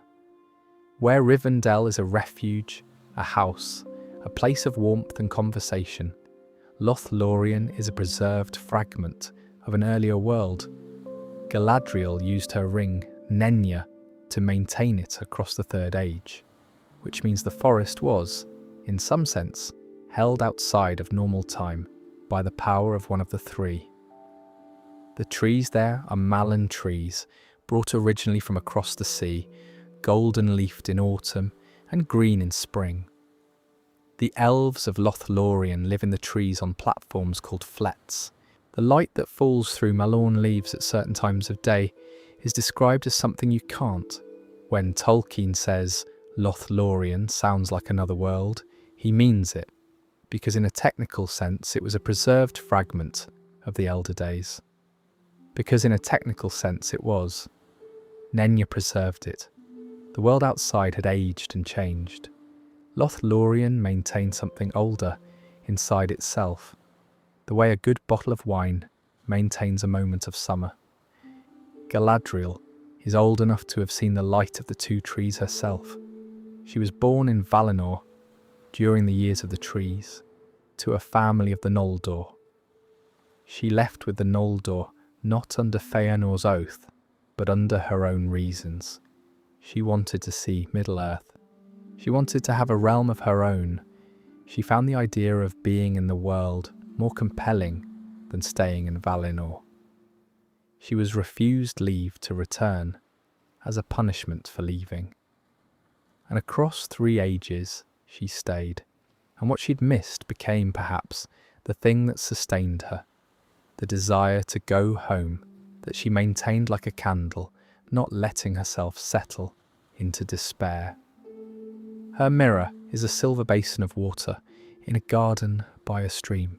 She fills it with water and breathes on it, and it shows things. Things that were, things that are, things that might be. It showed Sam a vision of the Shire under Saruman's rule, which had not happened yet and was not certain to happen. He looked at it and chose to go on anyway, which the text presents as a significant moment, choosing to continue in full knowledge of what the cost might be. Both of these refuges, Rivendell and Lothlorien, were places where the 3 rings did their real work. Not in combat, not in domination, but in preservation, in holding something worth keeping, in giving people time to think and rest and recover. And both of them, once the one ring was destroyed and Sauron was gone, began to fade.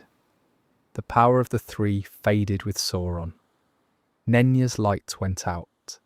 The Melian of Lothlorien would not bloom again. Rivendell would stand for a while yet, but Elrond was leaving, and it would wind down after him. Winning, in Tolkien's world, comes at a cost that is real and specific. The age of the elves was over. These places could not last beyond it, and the people who had built them accepted this. The question of whether this is sad or right, whether there is a difference, is one of the things the books think about quietly in their endings. The dwarves have a creation story that is worth knowing because it's more complicated than it might seem, and because it says something interesting about the relationship between intention and outcome in Tolkien's world. Aule made them. He made them in secret before the elves awakened, because he could not wait. Aule's love was the love of a craftsman. He wanted things to exist, wanted there to be creatures in the world who would love craft and making and the deep places of the earth as he did. He wasn't supposed to make independent beings. That was Ilúvatar's domain. He knew this. He did it anyway, because the love of the maker was stronger than the restriction. He made seven dwarf fathers, each placed in a different part of Middle-earth to sleep until the right time. And then Ilúvatar spoke to him, and Aule, unlike Melkor, who responded to divine questioning with defiance, knelt and admitted what he had done, and wept and offered to destroy them. The text says the hammer was raised, and Ilúvatar gave them life. He accepted them. He did not make them his own children. They were still Aule's in some sense, but he breathed into them real life and real souls and real futures. He simply moved the waking time to after the elves awoke, since the elves were to be first born. And he said something about the dwarves that is both fond and slightly cautionary, that they shall be tough to endure the world as it is. They were made to endure things. The most famous of the dwarf fathers was Durin, who woke first alone near what would become the Misty Mountains, and who was called Deathless, Durin the Deathless, because he lived so very long, less because he lived so very long. When he finally died, his people believed he would be reborn in a later age. When a new king came who matched the old descript by the time of the Lord of the Rings, there had been 6 Durins, and the dwarves of Erebor believed that a 7th would come. Venth, or that a 7th would come. Khazad-dûm, which men called Moria, and which the dwarves still call by its proper name, with a kind of defiant attachment, was Durin's original kingdom. It began as a few chambers near the mountain lake of Miramir, where Durin had first looked at his reflection in the water and seen stars around his head, and grew over the millennia into one of the greatest underground civilizations the world has ever seen. At its height, Khazad-dûm contained halls lit by lanterns and hearth fire, forge-rooms that never went cold, libraries cut into the rock, great bridges across underground chasms, mines that went down to depths that weren't healthy. The population was enormous. The craftsmanship was extraordinary, and under the mountains they found mithril, true silver, the dwarves called it, found only in Khazad-dûm, in a vein that ran deeper the further in they went. It was stronger than steel, lighter than silk, resistant to fire and rust and the ages in a way that ordinary metal was not. Elves loved it, men craved it. Sauron, the texts say dryly, coveted it in secret. The coat of mithril rings that Bilbo received from Thorin and later gave to Frodo was worth, Gandalf estimated, more than the Shire. They dug too deep, eventually.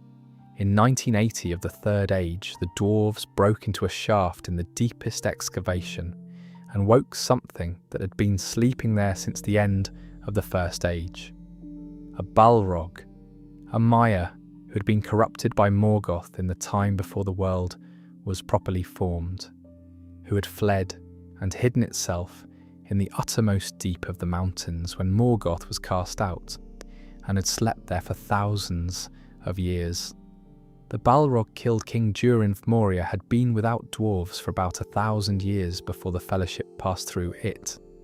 And the darkness, there was the darkness of that long abandonment, darkness of that long abandonment. Erebor, the Lonely Mountain, was the other Giari established by Thror and his people. after their earlier exile from the Grey Mountains, it became rich, extraordinarily rich, because of the gold and gems of the mountain, and because of the Arkenstone, a great jewel found in the roots of the mountain that was the heirloom of the House of Durin and the symbol of kingship. Of Durin and the symbol of kingship. Smaug the dragon came in the year 2770. Dragons were attracted by hordes, and the Horde of Erebor was the greatest horde in the world by that point. Smaug came out of the north and destroyed the town of Dale at the mountain's foot, and drove the dwarves out and lay down on their gold and went to sleep. He slept on it for 171 years. Thorin Oakenshield was the heir of the House of Durin, living in poverty and exile, and the quest to reclaim Erebor was his life's work. He recruited Gandalf, who recruited Bilbo. Bilbo discovered Smaug's 1 weak spot. The dragon flew south to destroy Lake Town and was killed by Bard the Bowman. The Arkenstone caused trouble. There was a battle, and afterwards, with Erebor reclaimed and Dale rebuilt, the dwarves resumed their work. The relationship between dwarves and elves is historically poor, which traces back to an incident in the First Age that involves Thingol, a Silmaril, and a dwarvish craftsman who was paid to set the Silmaril in a necklace and instead killed Thingol for it.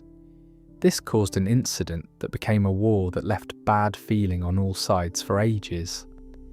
The friendship between Gimli and Legolas at the end of the Third Age was the only genuine thaw in thousands of years of distance between the two peoples. Legolas bringing Gimli to the Undying Lands is the only time a dwarf went there. Rohan is a country of grass. Notford, the Riddermark, is an enormous plain in the north of what was once the territory of Gondor, bounded by the White Mountains to the south, and the river Isen to the west, and the river Anduin, and the Limelight and Fangorn Forest to the north, and the Misty Mountains to the north. It is open country, and the people who live there are people of open country. The Rohirrim did not always live there. They came from the north, from the Vales of Anduin east of the Misty Mountains, a horse people who had lived in those wide grass valleys for a long time. Their ancestors were men of the same general stock as the Edain, who had crossed into Beleriand in the First Age, and they had maintained some ancient connections with the descendants of those people, which is why Gondor and Rohan could call themselves kin in some distant sense. The gift of Rohan happened in the year 2510 of the Third Age. Gondor was being pushed into the Anduin at the Battle of the Field of Celebrant, a combined assault from the east by Easterlings and from the south, and the Gondorian force was trapped with the river at its back. And then the horsemen of the north appeared on the crest of the hill. Eorl the Young led them. The speed of the ride, they had come hundreds of miles in days, and the shock of cavalry appearing when none was expected broke the enemy attack entirely.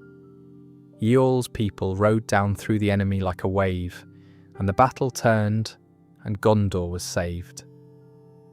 In gratitude, the steward Cirion gave Eorl and his people the lands of Calanadhon, the green province of Gondor that had been emptied by war and plague. They named it the Riddermark, land of the cavalry lords. Gondor called it Rohan. Tolkien designed the Rohirrim with the Rohirrim language is based on Old English, and they are culturally modelled on the Anglo-Saxons, .ke, the ancestors of the Anglo-Saxons. This is why Tolkien was uniquely well equipped to write them. Old English and Anglo-Saxon literature were his actual academic speciality. When he wrote the Rohirrim singing at the Battle of the Pelennor Fields, he was writing in a tradition he had spent his career studying. Their king list is preserved in detail in the appendices, which is the sort of thing that makes the mythology feel archaeologically real. The sequence of names, the succession, the crises in the line. Among the most vivid of the early kings is Helm Hammerhand, the Ninth King, a man of such physical power that he once killed a man with his bare fist in a quarrel, without intending to kill him, simply because he was that strong. This caused a problem. The man he killed was Freyke, a lord of mixed Dunlending and Rohirrim ancestry, who had been trying to marry his son into the royal line and take power through the back door. After Helm killed him, Freyke's son Wulf invaded Rohan in alliance with enemies from east and west, and captured Edoras, and Helm was forced to retreat to the fortress of the Hornburg, later called Helm's Deep after him. He held it through a winter of terrible cold and snow, the fords of Isen frozen and the enemy besieging him. He took to going out at night into the enemy camps unarmed and killing men with his bare hands, because apparently that was the sort of thing he did, and the Dunlendings began to be afraid of him in a supernatural way. He died in the end, still on his feet, they say, frozen in the cold while standing watch. And the Rohirrim ever after said that when the wind blows down from Helm's Deep in winter, you can hear his horn. The horses of Rohan deserve a mention. The Miaras, the great horses of the line descended from horses Orome brought out of Valinor, are not ordinary animals. They are long-lived, extraordinarily intelligent, and they choose their riders rather than being broken. Shadowfax, who Gandalf rode, was the lord of them in that age.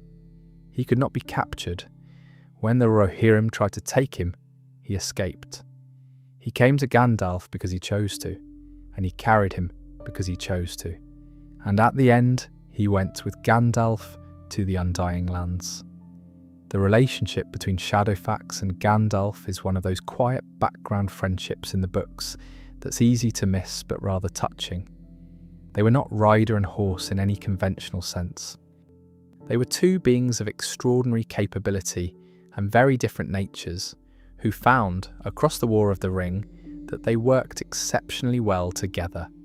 Tolkien built the world around the languages, not the other way around. This is not a small thing. Most fictional worlds begin with a story and add details, history, geography, language, as needed to support the narrative. Tolkien began with a language. He invented Quenya, the first Elvish tongue, when he was a student, and kept developing it for decades before any story was attached to it. The mythology grew up to explain who might speak such a language and where they would have come from and what had happened to them. He was, professionally, a philologist, a scholar of languages and their history and the way meaning moved through words across time. He held a chair in Anglo-Saxon at Oxford and wrote academic work on Beowulf that transformed how scholars read it. Old English, Old Norse, Gothic, Middle English, Welsh, Finnish, he knew them not as subjects, but as living structures, and his love of them was the love of someone who found language itself to be one of the most extraordinary things humanity had ever made. Quenya is the older of the two main Elvish languages, and its structure reflects its antiquity.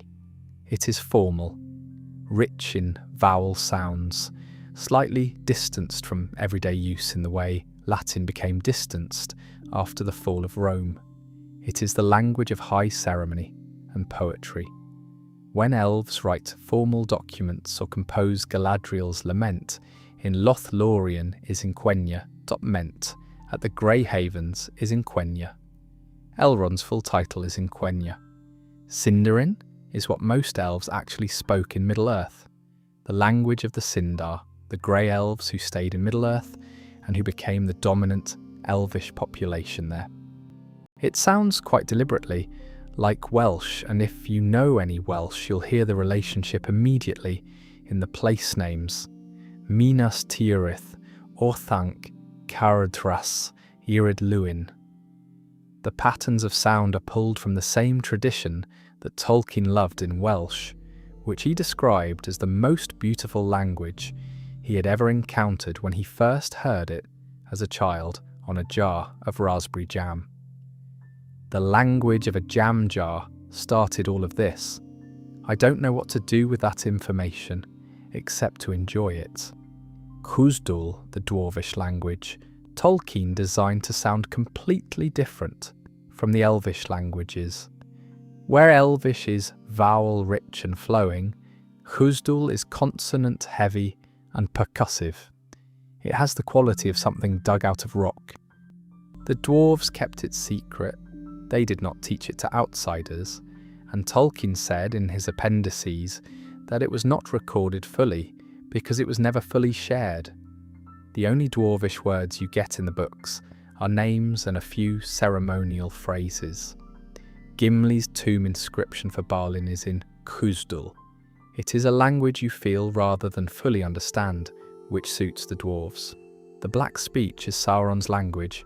He made it to be the common tongue of Mordor so that all his servants could communicate. It is D when Gandalf speaks the ring inscription in Black Speech at the Council of Elrond. Many people in the garden flinch, even those who don't understand the words.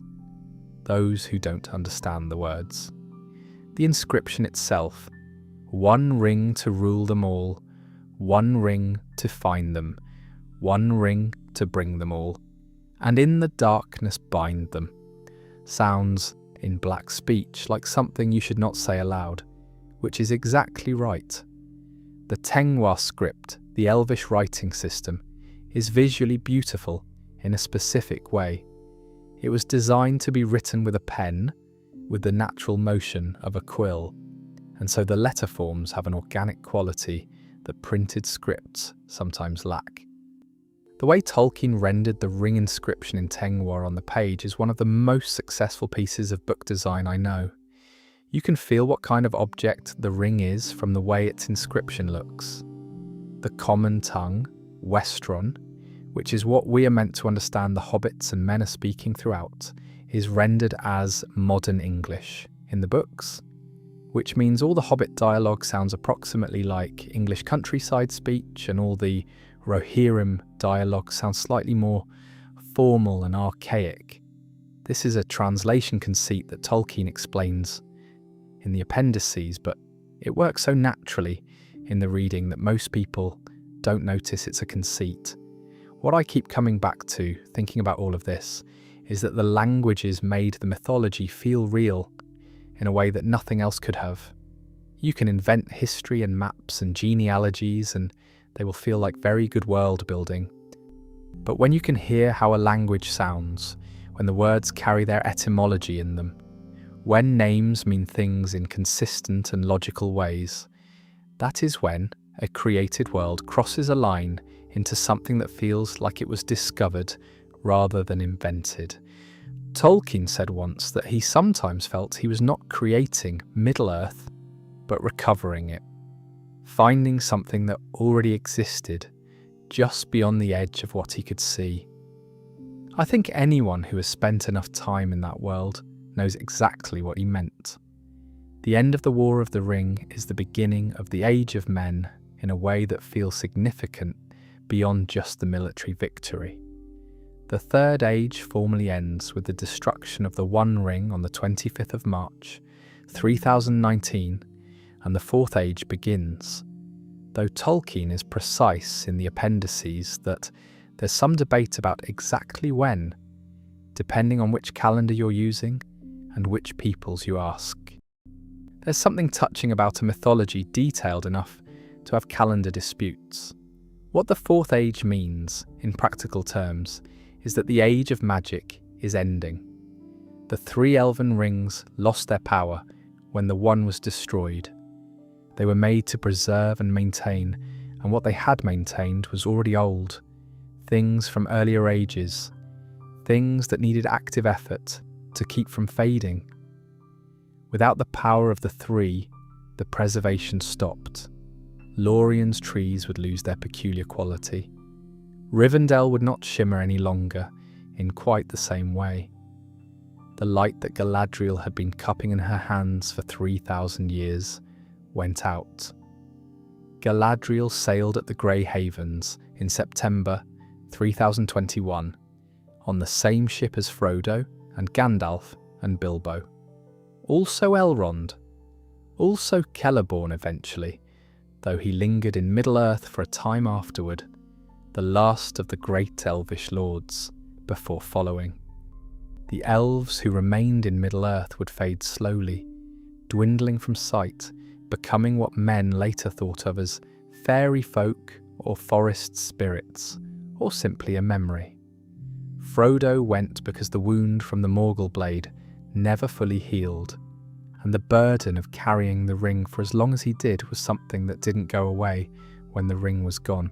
He was given passage as a ring bearer, as Bilbo was, the only mortals in recorded history, apart from the special case of Eärendil, to make that voyage. What they found there, Tolkien never said. The Undying Lands don't grant immortality to men. The texts are clear about this, but they are a place of rest and presumably healing, and whatever came after was Sam came home and planted his garden and his trees, including the seed Galadriel had given him, which grew into a new Malin, the only one in the Shire, and lived out a long and happy life as mayor of the Shire and husband and father to her, of Hobbiton and husband and father. He left finally in the year 61 of the Fourth Age, the last of the ring-bearers sailing west from the Grey Havens. He had kept the Red Book and given it to his daughter Eleanor. The story was written down, and Prees they lived in the Shire, and then eventually went south to Gondor to be near Aragorn in his old age. And they died there, and were buried among the great of Gondor beside Aragorn Ong, the kings of the Mark and Gondor. There's a detail in the appendices that I find quietly affecting. After their death, Aragorn had their images. They were remembered as heroes, kings. They were remembered as kings. Aragorn reigned for 120 years as King Elessar. He and Arwen had a son, Eldarion, and daughters, and the kingdom of the reunited realm was well governed by any account. When he felt the time had come, he laid himself down in the house of the kings in Minas Tirith and let go, in the way that the long-lived of the Dunedain sometimes could, a voluntary death, a release, dying in full possession of himself rather than diminished. Arwen remained. She'd given up immortality. She could not sail west. She stayed in Gondor through what was left of that year, and then went north. There were Malin leaves in Lórien. There were flets in the trees of Lórien, Lorn leaves, no flets in the trees, just the forest in winter. She died there on the hill of Cerin Amroth, when the Malin leaves were falling, but spring had not yet come, alone, and was buried there.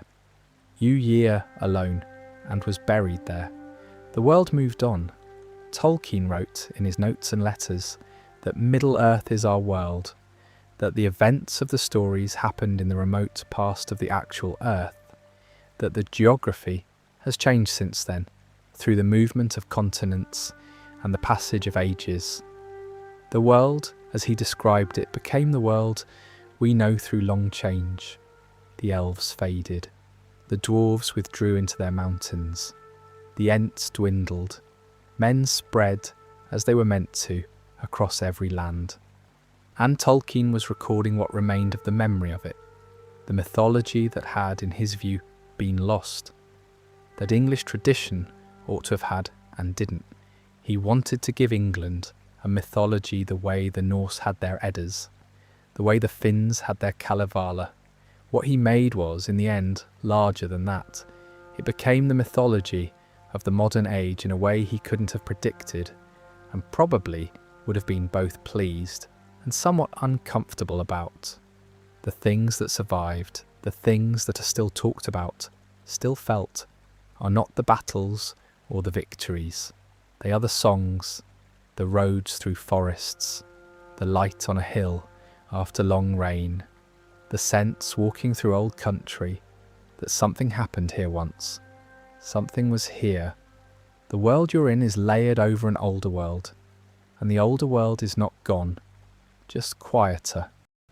Tolkien believed in the idea of subcreation, that when humans make things, stories and songs and worlds, they are participating in the creative act that was at the heart of the Ainulindalë, adding their own voice to the music, adorning the theme. That the impulse to imagine and build was itself something divine, or at least something that came from what was divine in us. Whether or not you follow him there theologically, the world he made is extra. There were 4 ages of history in Tolkien's legendarium. The position, 3 ages of history, languages with grammars and etymologies, calendars and alphabets, family trees going back thousands of years, maps, and underneath all of it, a creation myth that says, the universe is music, and that even the broken notes have their source in something good, and that the making and tending of beautiful things is worth doing regardless of what comes after. That seems like a good thing to fall asleep to, and that, more or less, is all of it. Or rather, it is all of it that fits in one sitting. The truth is that the history of Tolkien's world is genuinely inexhaustible. There are whole volumes on the early myths. There are versions of stories that differ from each other in small and significant ways. There are the Blue Wizards, whose story I only gestured at, who went east and are never fully explained. There is the whole question of what Tom Bombadil actually is, which we circled without resolving, and probably should stay unresolved. There are things I didn't get to, the Ents and their long-lost wives, the story of the Palantiri, and how Sauron got hold of one, the full family history of the Dúnedain Rangers, the poems and songs that Tolkien wrote as in-world artifacts, the working out of how elvish immortality interacts with the end of the world. Every one of those is an evening.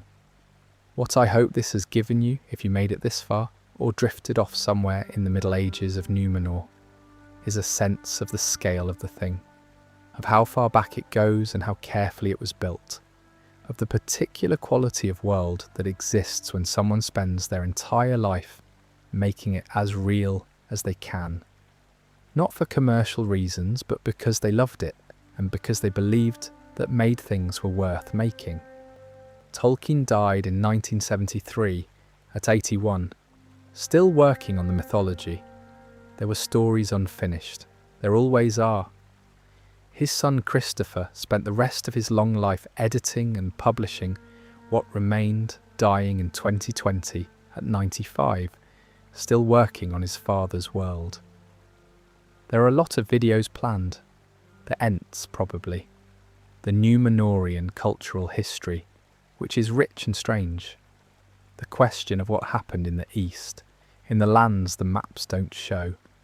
A night's worth of just the languages, walking through how they sound and what they mean and where they came from. For now, though, it's late or early, and you have presumably been doing something comfortable while all of this was playing. Put the phone down somewhere it won't fall on you. The world outside is still there in the morning. Thank you for spending the evening in Middle-earth. I'll see you in the next one.